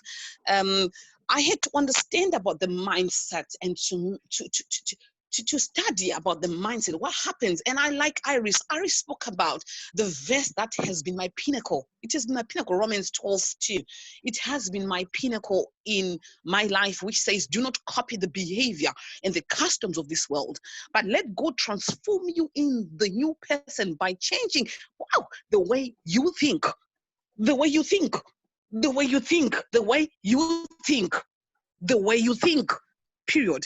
Then you will learn to know God's will for you, which is number 1, good, number 2, pleasing, number 3, perfect. When there is a trio, anywhere where there's a trio, there is a strong foundation. And oh my gosh, when I was hearing Iris, I was like almost jumping through the roof, and I'm like, gosh, she's touched my verse, which governed me to understand where I'm going and where I am. I am a diplomat. I had to understand that I have to walk in the corridors of power. I'm now a diplomat, and I'm the Vice President of World Humanity Commission, WHC. And not only that, I am a businesswoman who thought I should break in these Arabic countries. I went to a land called Dubai, and I had to research about how can you start a business in a Muslim country as a Black woman. Why? Because my mindset had been changed. Let me tell you something. The nerve cells that fire together, they always wire together. Your brain is the one that must realign with your physicality. When you understand yourself that, no, there is synergy that is supposed to happen. Epigenetics says it's possible, and it must be possible. And how do I make it possible? I must realign all the wires. All the nerve cells must fire together for me to wire together. I'm going to repeat that again. Nerve cells that fire together always wire together. And we must allow our brain to be in alignment with our physicality. Then we are only able to rewrite our story. This is only when we're able to rewrite our story. I stepped in Dubai. Oh my goodness me. Father, I give you praise. As a Black young woman. And I went in the Arabic country. I want to set up a business. Why? Because I believe the sovereign ruler of this whole universe is my Father. What stops me to get into such zones? I went and I opened a business and I got a license. A license that allows me to trade in energy, which means diesel, which means petrol. And I got a license which allows me to do construction, and I allowed me to get a license which does mining. Why not? Why not? What's stopping us? What would stop you from doing such as a woman? What stops you from getting the corridors of power for mining, construction, fuel? It is not only meant for man.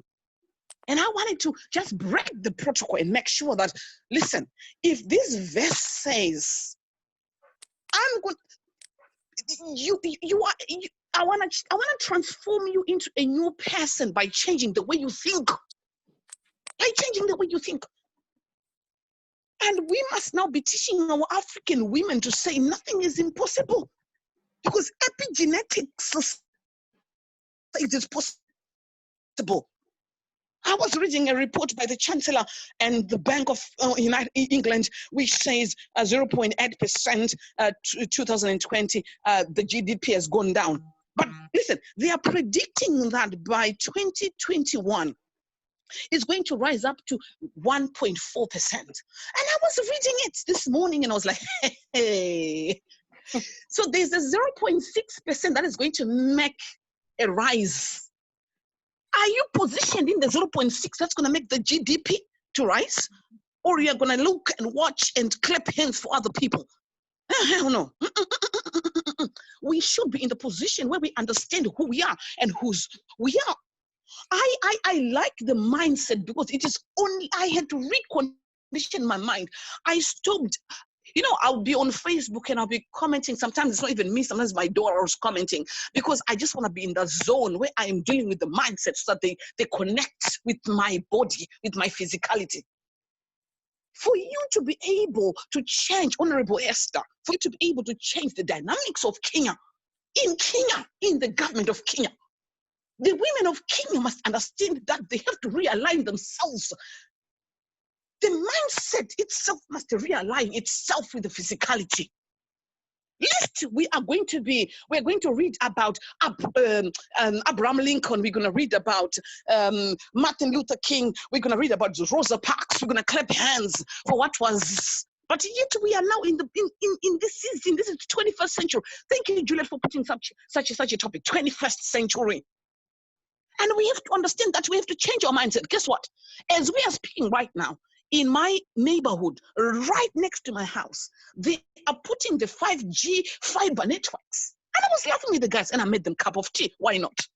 Why not? I had to take cups of tea in a tray and I gave them. And we were laughing with them. I said, so you people, you want to kill us now with 5G? And they were laughing. They said, you've got 4G. What phone do you have? I've got a 4G. Also, 1G up doesn't make any sense.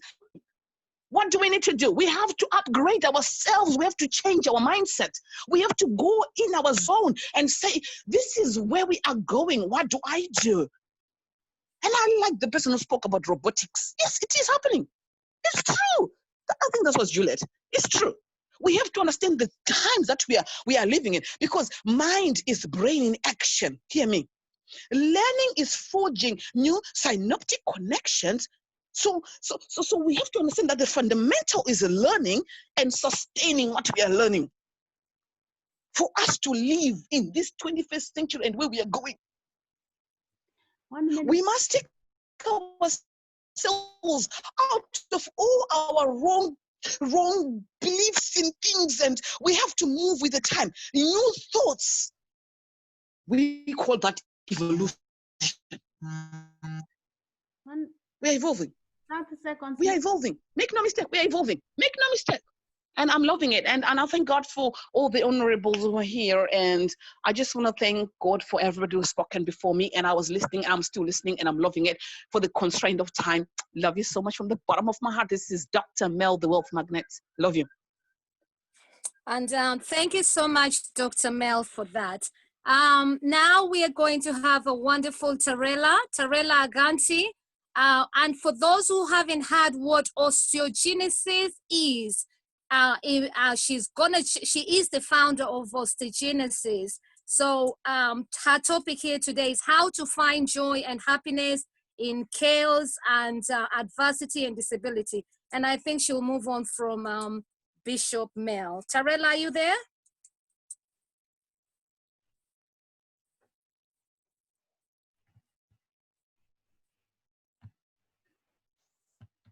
Tarela, unmute yourself. Yeah. Yes, I'm here. Hello, can everyone hear me? We can hear you, Tarela. Oh, thank you. Thank you, Juliet, for inviting me to speak on this platform today. And thank you to everyone that has actually spoken.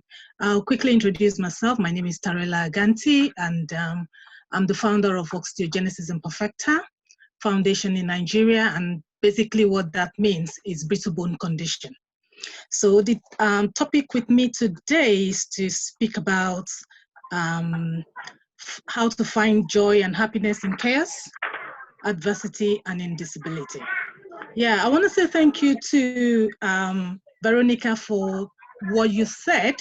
Actually, brittle bone condition, now research is going on, and they are looking to use stem cells in a way to support people that are living with that condition. Yeah.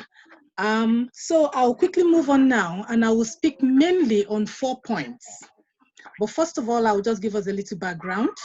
We will know that there are not many women that are actually having disability that are in governance or having their own business. 1 billion people around the world are having disability, and 15% of that globally in the global population are having, disability. 80% of them are in African society, and we can know the reason why that is. That is mainly because of so many reasons: economical factor, financial factor, and all that, social factors and all that. And 220% of that, 220 million, are youths. Now the increase, there is increase in that number, and that is due to so many factors that we cannot go in because of time factor really. And even in the UK, we have 13 million people that are having one disability or another. That is based on the facts from Leonard Cheshire. And 21% of that 13.9 million people are mainly women. Now, I went into trying to research women that have got disability, that are in leadership or having their own businesses and having their own, working in high places in the country, both in Africa and, here in the UK. But we can really find just a little, very, very, small amount, in that area. So I believe strongly that, from what other people have said, listening to every other person, I believe strongly that we need to encourage women that have got disability to, to get to that place of aim of affairs. Because I strongly believe that women that have got disability, whether with one disability or another, if they've got something upstairs, something great to be able to give out, they are strong and they are able to do what they need to do, to create that sense of strength to give to the society and to hold the society, even hold the society together. Now, I will talk about 4 different ways, 4 different points where we can, find joy in whatever we do, whether we own our own businesses, whether we are in the aim of affairs in a company, or wherever we find ourselves in this world alone. There are so many chaos going on. Even with the COVID-19, we can see a lot of people panicking with a lot of things, and the things are changing. How you can find your stability, how you can find joy in whatever you do.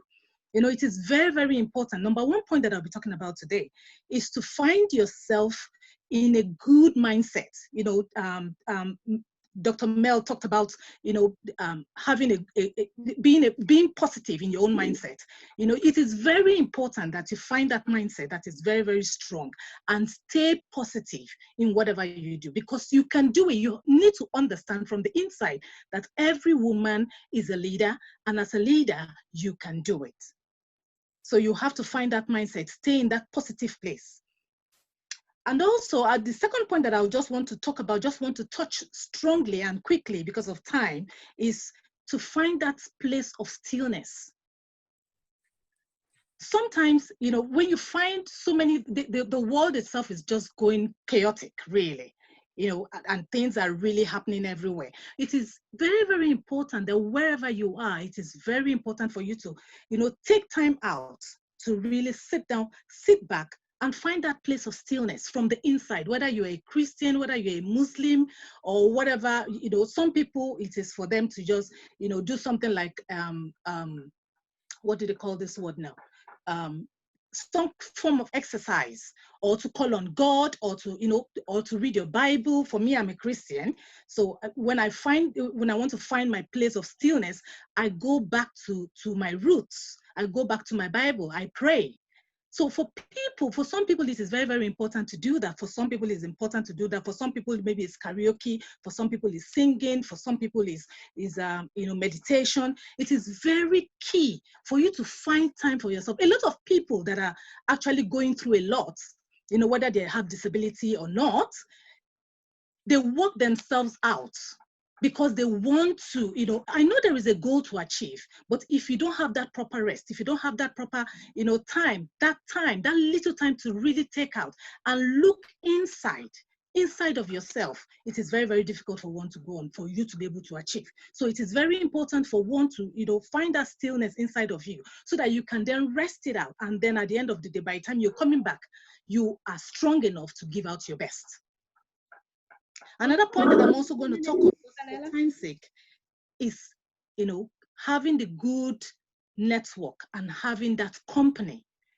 As victorious as Veronica spoke, she talked about, groups together. And as a woman with disability, when you work, you've got the home front, you've got the work front, you've got every other areas of life. Sometimes it's difficult for you to, because you're achieving, you want to be there, you're doing what you need to do. It is very difficult for sometimes that you find somebody to talk to. Either you don't trust people, or because of one issue or another, or because of business or something. It is very important to have that strong network around you that you will be able to fall back on when something is not right or when something is wrong inside. No man is an island. And isolation is not the best for anybody, whether a person with disability, whether a man or a woman. It is very important for you to find that company that you have to be, that you can fall back on when there is something that you need to talk about. And never forget to speak up. A lot of people, they stay in isolation and they don't want to speak. They don't want to talk either because of shyness or because of shame of the past or anything. It is very important for you to speak out, whether you are in a church environment. For me, as a mother that has got a child with disability, it can be osteogenesis imperfecta can be very, it's a rare condition, but can be very, very difficult because the bones of that child break all the time. And when you are in that place, because in my own experience, I found out that, sometimes it can be like you're the only one in the whole wide world that has got a condition or got a disability. Sometimes, yes, you can find yourself in that place. But when you find yourself in that place, what do? It's okay to be in a place where you are rubbish at a point. A minute, please. What is not okay is how long you stay there. But remember that the more you stay in water, the quicker, or at some point, remember you're going to drown. And for time's sake, I'm going to go to my next point, which is gratitude. 30 seconds. So sorry? 30 seconds. Okay, so as at some place, wherever you find yourself, consciously remember to stay in a place, make that choice to be happy and to be grateful all the time. Remember, gratitude builds fortitude. And I'll just leave you with the last quote so that I don't run beyond my time. It's gratitude enhances empathy and reduces aggression. And it also helps you to build relationship. So I hope you'll be able to, grab something from that. And remember, always be in a company or in a network that will pull you forward for you to achieve. Thank you. And thank you very much, Tarela, for that. And I think if we will still continue with that topic, and I will want to hear your feedbacks. We're going to run another event. So please, you're all welcome. It's going to get better. But as time is running, and is author Janelle here with us today? I cannot see you, Janelle. Are you there? Right, we're going to pass. So I'm going to bring it to a close. But right now is the moment. Please, on your computer, raise your hand if you'd like to speak. And Cecil is going to, sorry? We have 2 more to bring in before we round up. Okay, Cecil, go on, bring them in. Yes, I just wanted to bring in Karam, if you're still with us. We missed you last time. I hope you're logged in. Yes, I'm here. Fantastic, especially following on the talk on the role of science in our schools. I want to hear the good work that you're doing up there as a producer of a healthy... yes. Healthy drinks option. 2 minutes, please. Yeah? Okay. All right. Hello, everyone. Hello, hi. We missed you Yeah. earlier on. Oh, yeah. The network was so terrible for me. And I told myself, if it means having 3 options of a network, I will do that just to make sure when one goes off, I could always just move to the other. It's raining heavily here in Nigeria, but I'm happy I'm connected now. Thank you. So, yes, so I've been asked to share my experience and what I do at the moment. So when I got married, my experience, when I got married, I was working with this pharmaceutical company and I got pregnant. My pregnancy was very turbulent at some point and my performance in the company was getting so poorly. But before then, I was doing very well in the company. And in fact, I was even awarded a national award in one of the sales conference we had in Dubai, you know, which even came with huge monetary benefits with that. And here am I, the subsequent year pregnant. My pregnancy was so turbulent. I was shortly in hospital and home. And my manager called me one of these days with one other lady and he said, look, Karom, I know you're good, but you see your performance, it's really dropping. And I know you're pregnant now, but I don't feel this job is for women. This job, I don't think you can cope. Now you're pregnant, it's affecting you. Tomorrow the kids will be there. You want to go for immunization. You want to attend their school for this and that. So I would advise you to resign before the management does that because you're too good to be sacked. And I felt so traumatized at that point that I didn't even know what to do. At some point, I was so angry. I wanted to file a lawsuit, you know, against the company. And I was like, this is Nigeria, come on. I am not in the developed country, you know. I might just end up wasting money and nobody might even give me a listening ear, you know.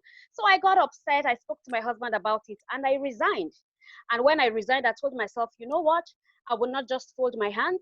I would try to see how I could add value to myself, study all the free online courses. I wanted to go for my master's and the school I had, they said I couldn't do part-time. I had to relocate because I wanted to go for clinical psychology then. You know, my master's and even PhD. So I had my I had my first baby, my second baby came, and this idea I had once had when I was in school came up about this drinks business I wanted to start right from a young age because I love to drink a lot. And my mom would always tell me, young lady, these drinks would affect you. When you keep taking too much sugar, you would pay for it in the old age. And I told myself, how then can I produce a healthy drink substitute or alternative rather that we could have, and I could also help other people who love drinks like me enjoy this. And people who came to my house, I made this natural homemade drinks, African inspired, and everyone would say, when you sell this drink, we would buy. And that was how my company started. And I tell you, when we started, it wasn't easy at first. But the more people patronize us, the more referrals we get. Business in Nigeria, yes, there are so many challenges. I haven't gotten there where I want to be. But I tell you, as a woman, every day I am working so hard. Technology now, and everyone is going online. I tell myself I would do better, and I try to connect with people. Sister Veronica spoke about having a coach, you know, seeking for one if you don't. And I just realized that I just paid for a coach just a few weeks ago. And I was asking myself, am I sure this is really worth the while? And when she said that, I was like, wow, this validates my journey. For me, I am pressing each day, you know, to the higher calling which I have. I want to be successful. I want to add value to life. And every day when I see the little things I do, I have a lot of diabetic patients in my clientele who tell me, if you don't produce during the COVID, the lockdown session, I wanted to stop production. And they were like, if you don't produce, it means we would have nothing to drink. And then I realized that for me, this is not just business. This is really adding value to homes, you know, and that encouraged me to continue. And I think that is the little I would share in my experience. Thank you so much, Karom. I didn't want us to go before sharing that because the mindset, as we've been reminded, is key to everything. And now I'll bring in sign up, 2 minutes to round up before we get into the role of writing and then finishing with Juliet. Sign up, are you still there? Yeah. Brilliant. Oh, where's my video? We are beating to we are running to the 1:30, yeah?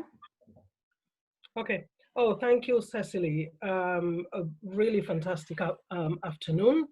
and you know, to be in the presence of such great minds.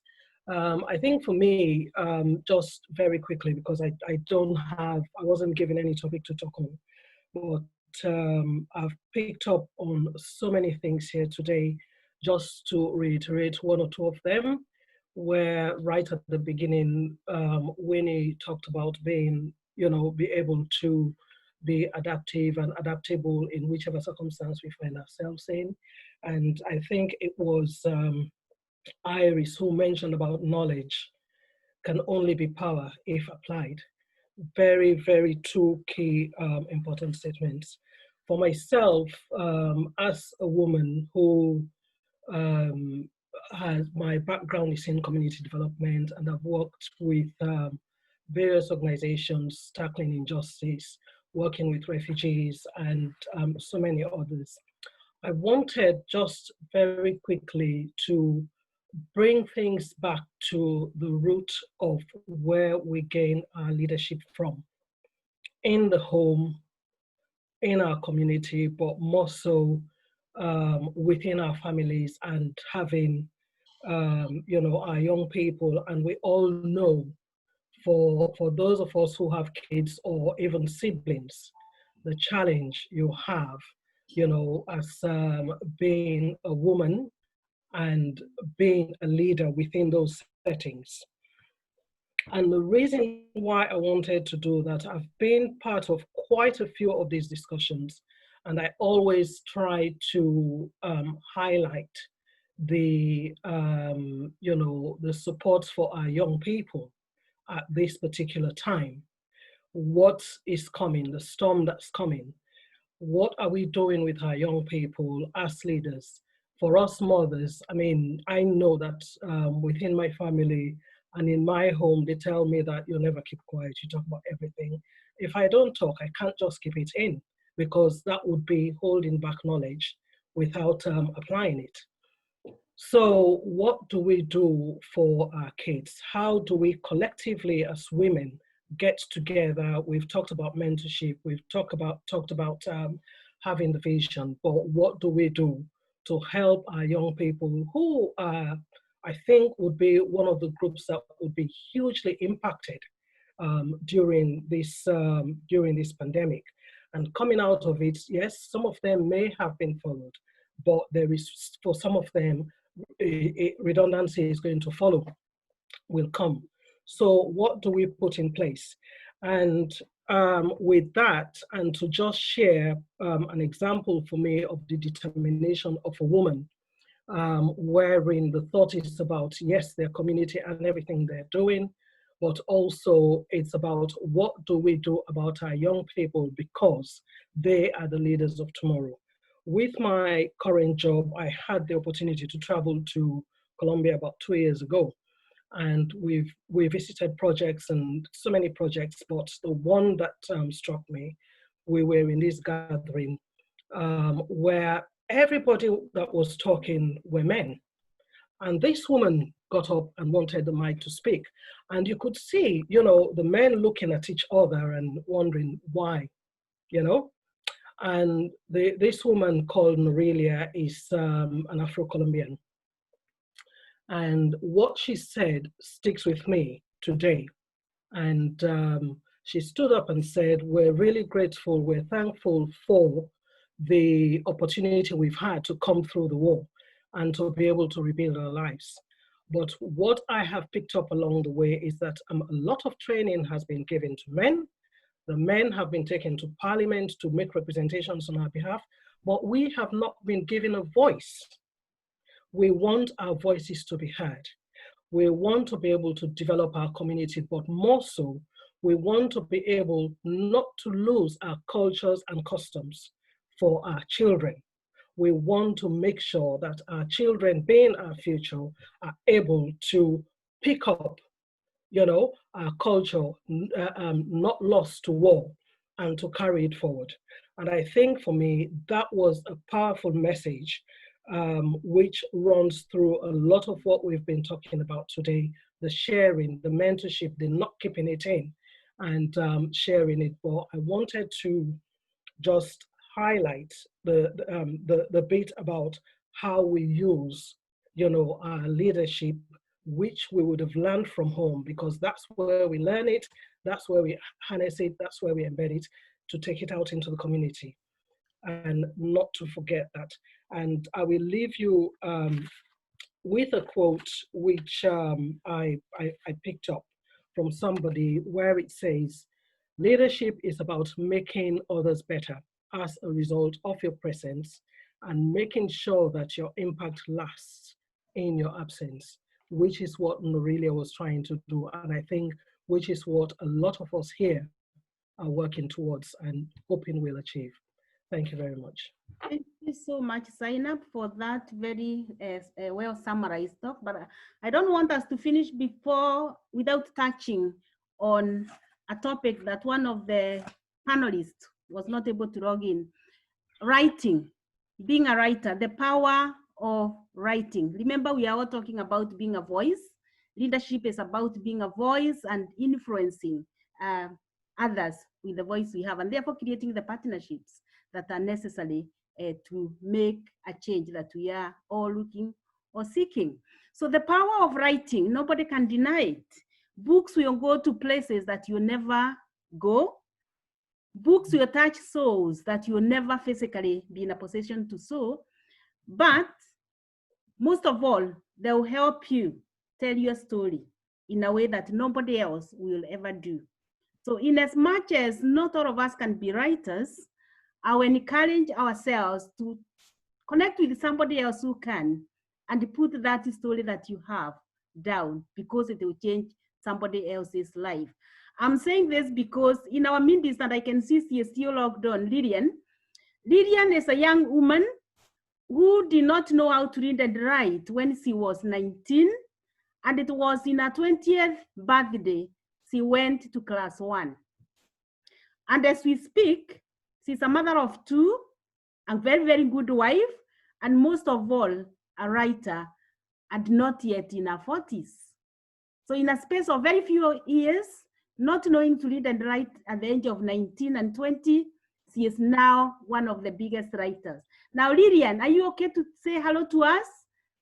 And just tell us how we can get that book or connect with you, and mute yourself, please. Hello, everyone. Hi, Lillian. Yeah, thank you so much, Cecily. It's such an honor to say hello to each and every one of you. Just as you say that, yeah, writing, it has a power. It has the power to change, to transform, to move, you know, to transform people's lives. Because this is I am the living testimony, as you say, that at the age of 19, I didn't know how to read or write. But actually, I started Form 1, or you can say it year 6, year 7, basically. So from not knowing how to read and write, and then you're just jumped into that class, and you're gonna have to do something to make sure you do what you're supposed to do in that time. So for me, it has really changed me. It has healed me. It has, you know, it has helped me to free myself, because you find yourself, you're writing things that they were inside you, and now you're putting them down. And so to me, writing is a therapy as well. So I would like, you know, to encourage each one of you, if you have something, just put it in writing. Just, you know, try to put it, because the book will be able to go to a place where you cannot go. Just as an example, last year I met a friend of mine, a long lost friend of mine, and then we started catching up about life, and she started telling me about this book that she has been reading, and she told me this book has really changed my life. And I was like, which book is that? Can I take a name so I can read it? And she told me the Books of the Covenant. To be honest, so she started reading my book while I didn't even know. And just to meet a person telling me that I've read this book and she didn't know if it was me, it was such a blessing thing to me. And I thought, like, you know what I was doing, it was not in vain. So the book went there and transformed and ministered to somebody while I was not there. So there is a power in writing. So thank you so much, Cecily, for giving me the opportunity to share a little bit Thank you about my book. Thank you so much, Lillian, for that. And lastly from me, before I hand over to Juliet, is to remind ourselves that we have all been reminded in the last 2.5 hours that we need to work together. It's best to raise your wants as opposed to raising your voice, which most of us are victim of. We are very good at raising our voices instead of our wants. Remember the analogy I gave of the storm and the rain? It is the rain that makes plants grow, while the storm destroys them. So learn to be the rain and not the storm. So let us grow each other. And behind every successful woman, there is a whole tribe of women. So can you be counted to be that woman in the journey of leadership for women? Can you help another woman be able to influence another world or the communities he is in, because he can rely on you? So thank you so much, Juliet. I'm sure somebody is asking here when we are going to host the next one. Are you okay to tell us that as you finish? Are you there, Juliet? Oops. Are you muted? Hello? Yeah. Can you hear me? Yeah, okay now. Yeah, thank you so much to every single key speaker here today. We love you. Many, many thanks for keeping up and coming from wherever you have, for joining in and being part of this journey. Our next topic, look out for it. Myself and Cecil will be talking about it.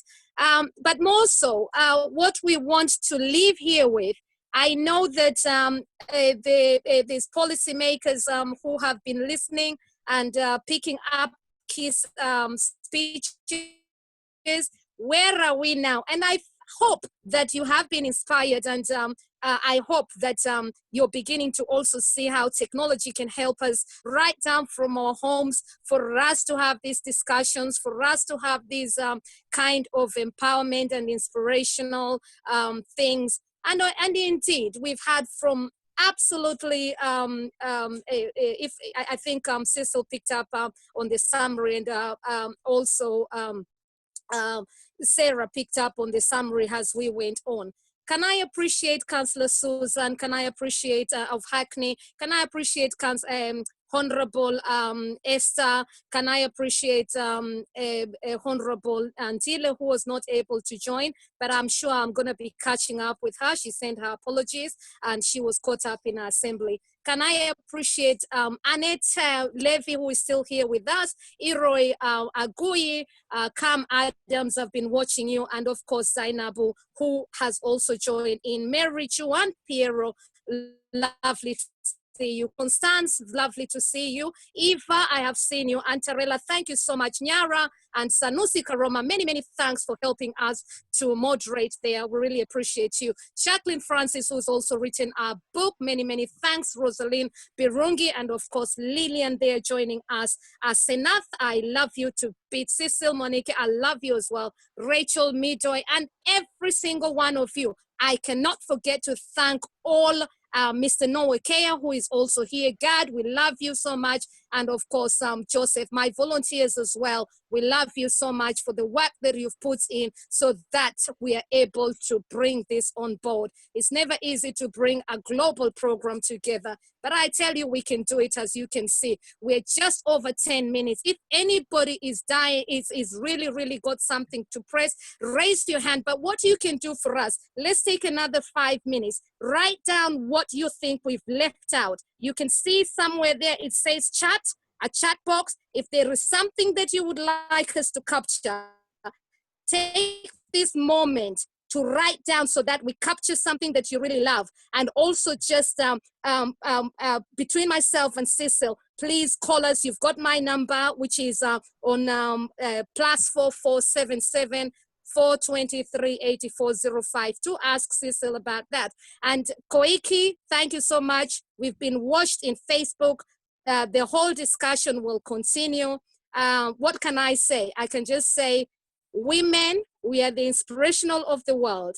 women, if there is no women, let me take the side of women and say the world will be a cold place. Let us inspire women. Let us leave this place energized. And as much as we struggled to join in from whichever places we were coming in, please help us. We need your support. Whenever we call for such meetings, we want you to be there. We want you to add value. As you've heard, women leadership comes with its challenge. We've heard from Veronica, who took us all the way to the lonely journey that we faced in terms of women leadership. We've heard from Terella, who has also taken us to gratitude. We've heard from Dr. Karen, who has taken us in the essence of emotional abuse for women and all kinds of that stuff. Cecil has also talked about leaving a legacy and learning how to write, and she's brought in Lillian to help her and other people. And by the way, we had lots of speakers. Every single one of you has spoken, and we did try to bring in people as they were raising hands. So many thanks for your patience, everyone. I've also got Councillor Victor, who I saw here. Can I appreciate Councillor Victor? And also Councillor Kangeda, who joined us as well, who she's Kenyan. Big Dan, many, many thanks with Rosemary, who was the teacher. Thank you for joining in from Kenya. Can I appreciate my women empowerment lady, Augusto? I love you to bits. She's always telling me tailoring, women should learn tailoring. She encourages me, women should learn skills.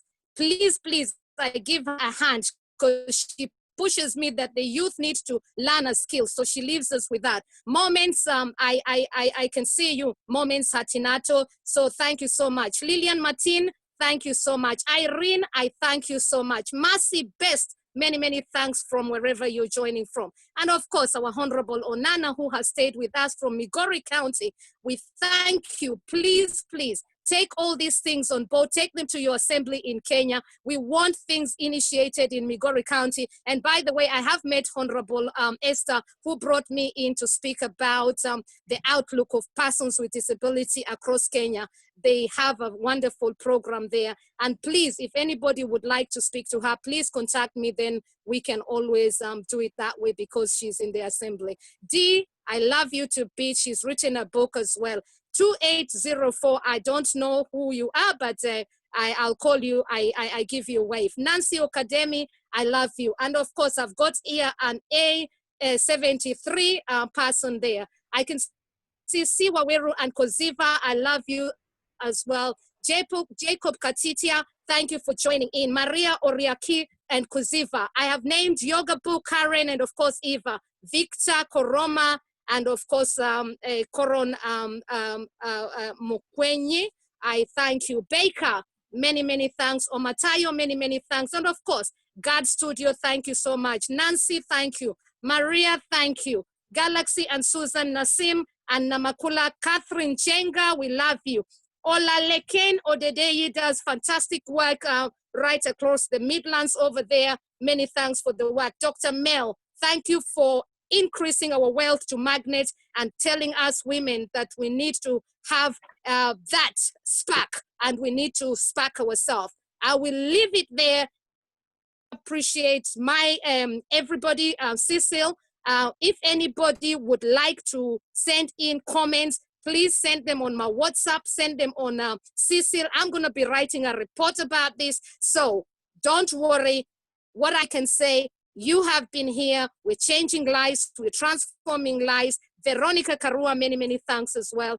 And if I've left you out, forgive me. Please let us promote women stuff. And we thank you for having being with us here today. We're late. We've pushed it for time, but we're grateful that you've joined us. Thank you so much, Cecil. It's always good to have a radio presenter around. Thank you.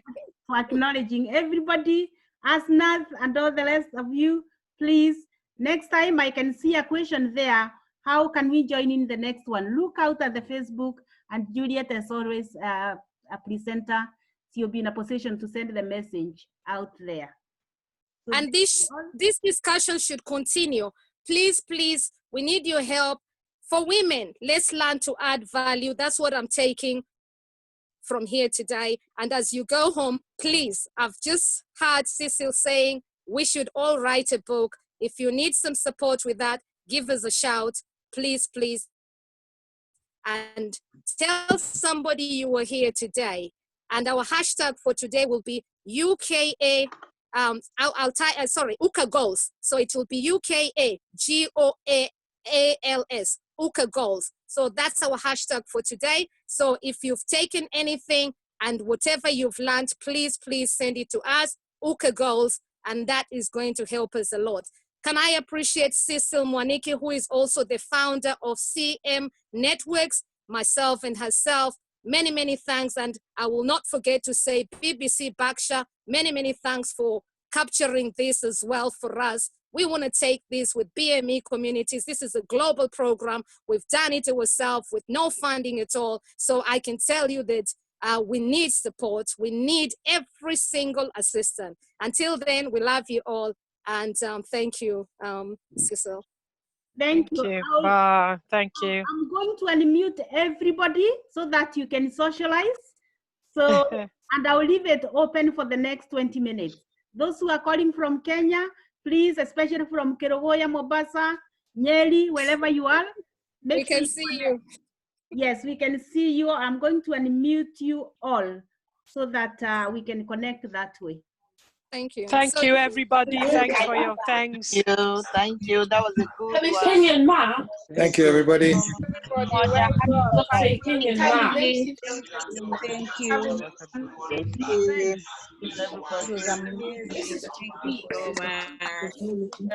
Thank you, guys. Thank you. Thank you, guys. Bye.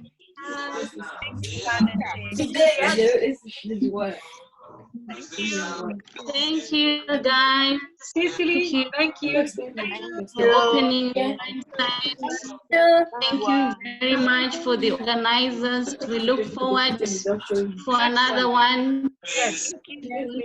We look forward to next one. Hello, Salom. How are you? Veronica. Hello, Juliet.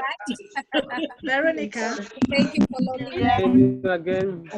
Get in touch, okay? Yeah, this is Tarella. Tarella. I'd like to get in touch. We'd like to get in touch with you. Thanks. We love you so much. I love you. Thank you so much. Thank you. That was a nice one. Calling me. It's a very insightful session all, and I have gained a lot, jotted down a lot every session. Thank you and God bless. Salome, thank you, Cecily. Thank you, Lillian. Thank you, Thank you. Bishop Mel, is Bishop Mel still there? I can see Esther Onana. Yes, thank you. Doing fine. Thank you. It was good being around here. Thank you, Juliet, for inviting. Thank you so much, Jacob Katiba. Bye. Okay. So much, Cecily. Thank you so much, Athena. Thank you, sister. Invite. Thank you.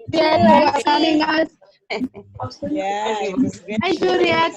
Very, very Thank you so much. so much, Marlene, biology. Thank you for your welcome. We're grateful. Thank you, Juliet. Rosaline, Thank you so much. This was very fascinating.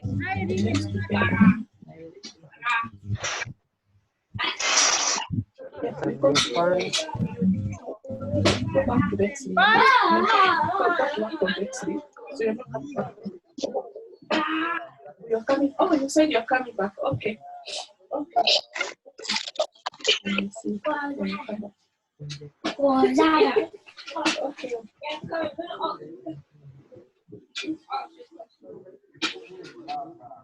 Bye. Okay. Bye, everyone. Have a wonderful day.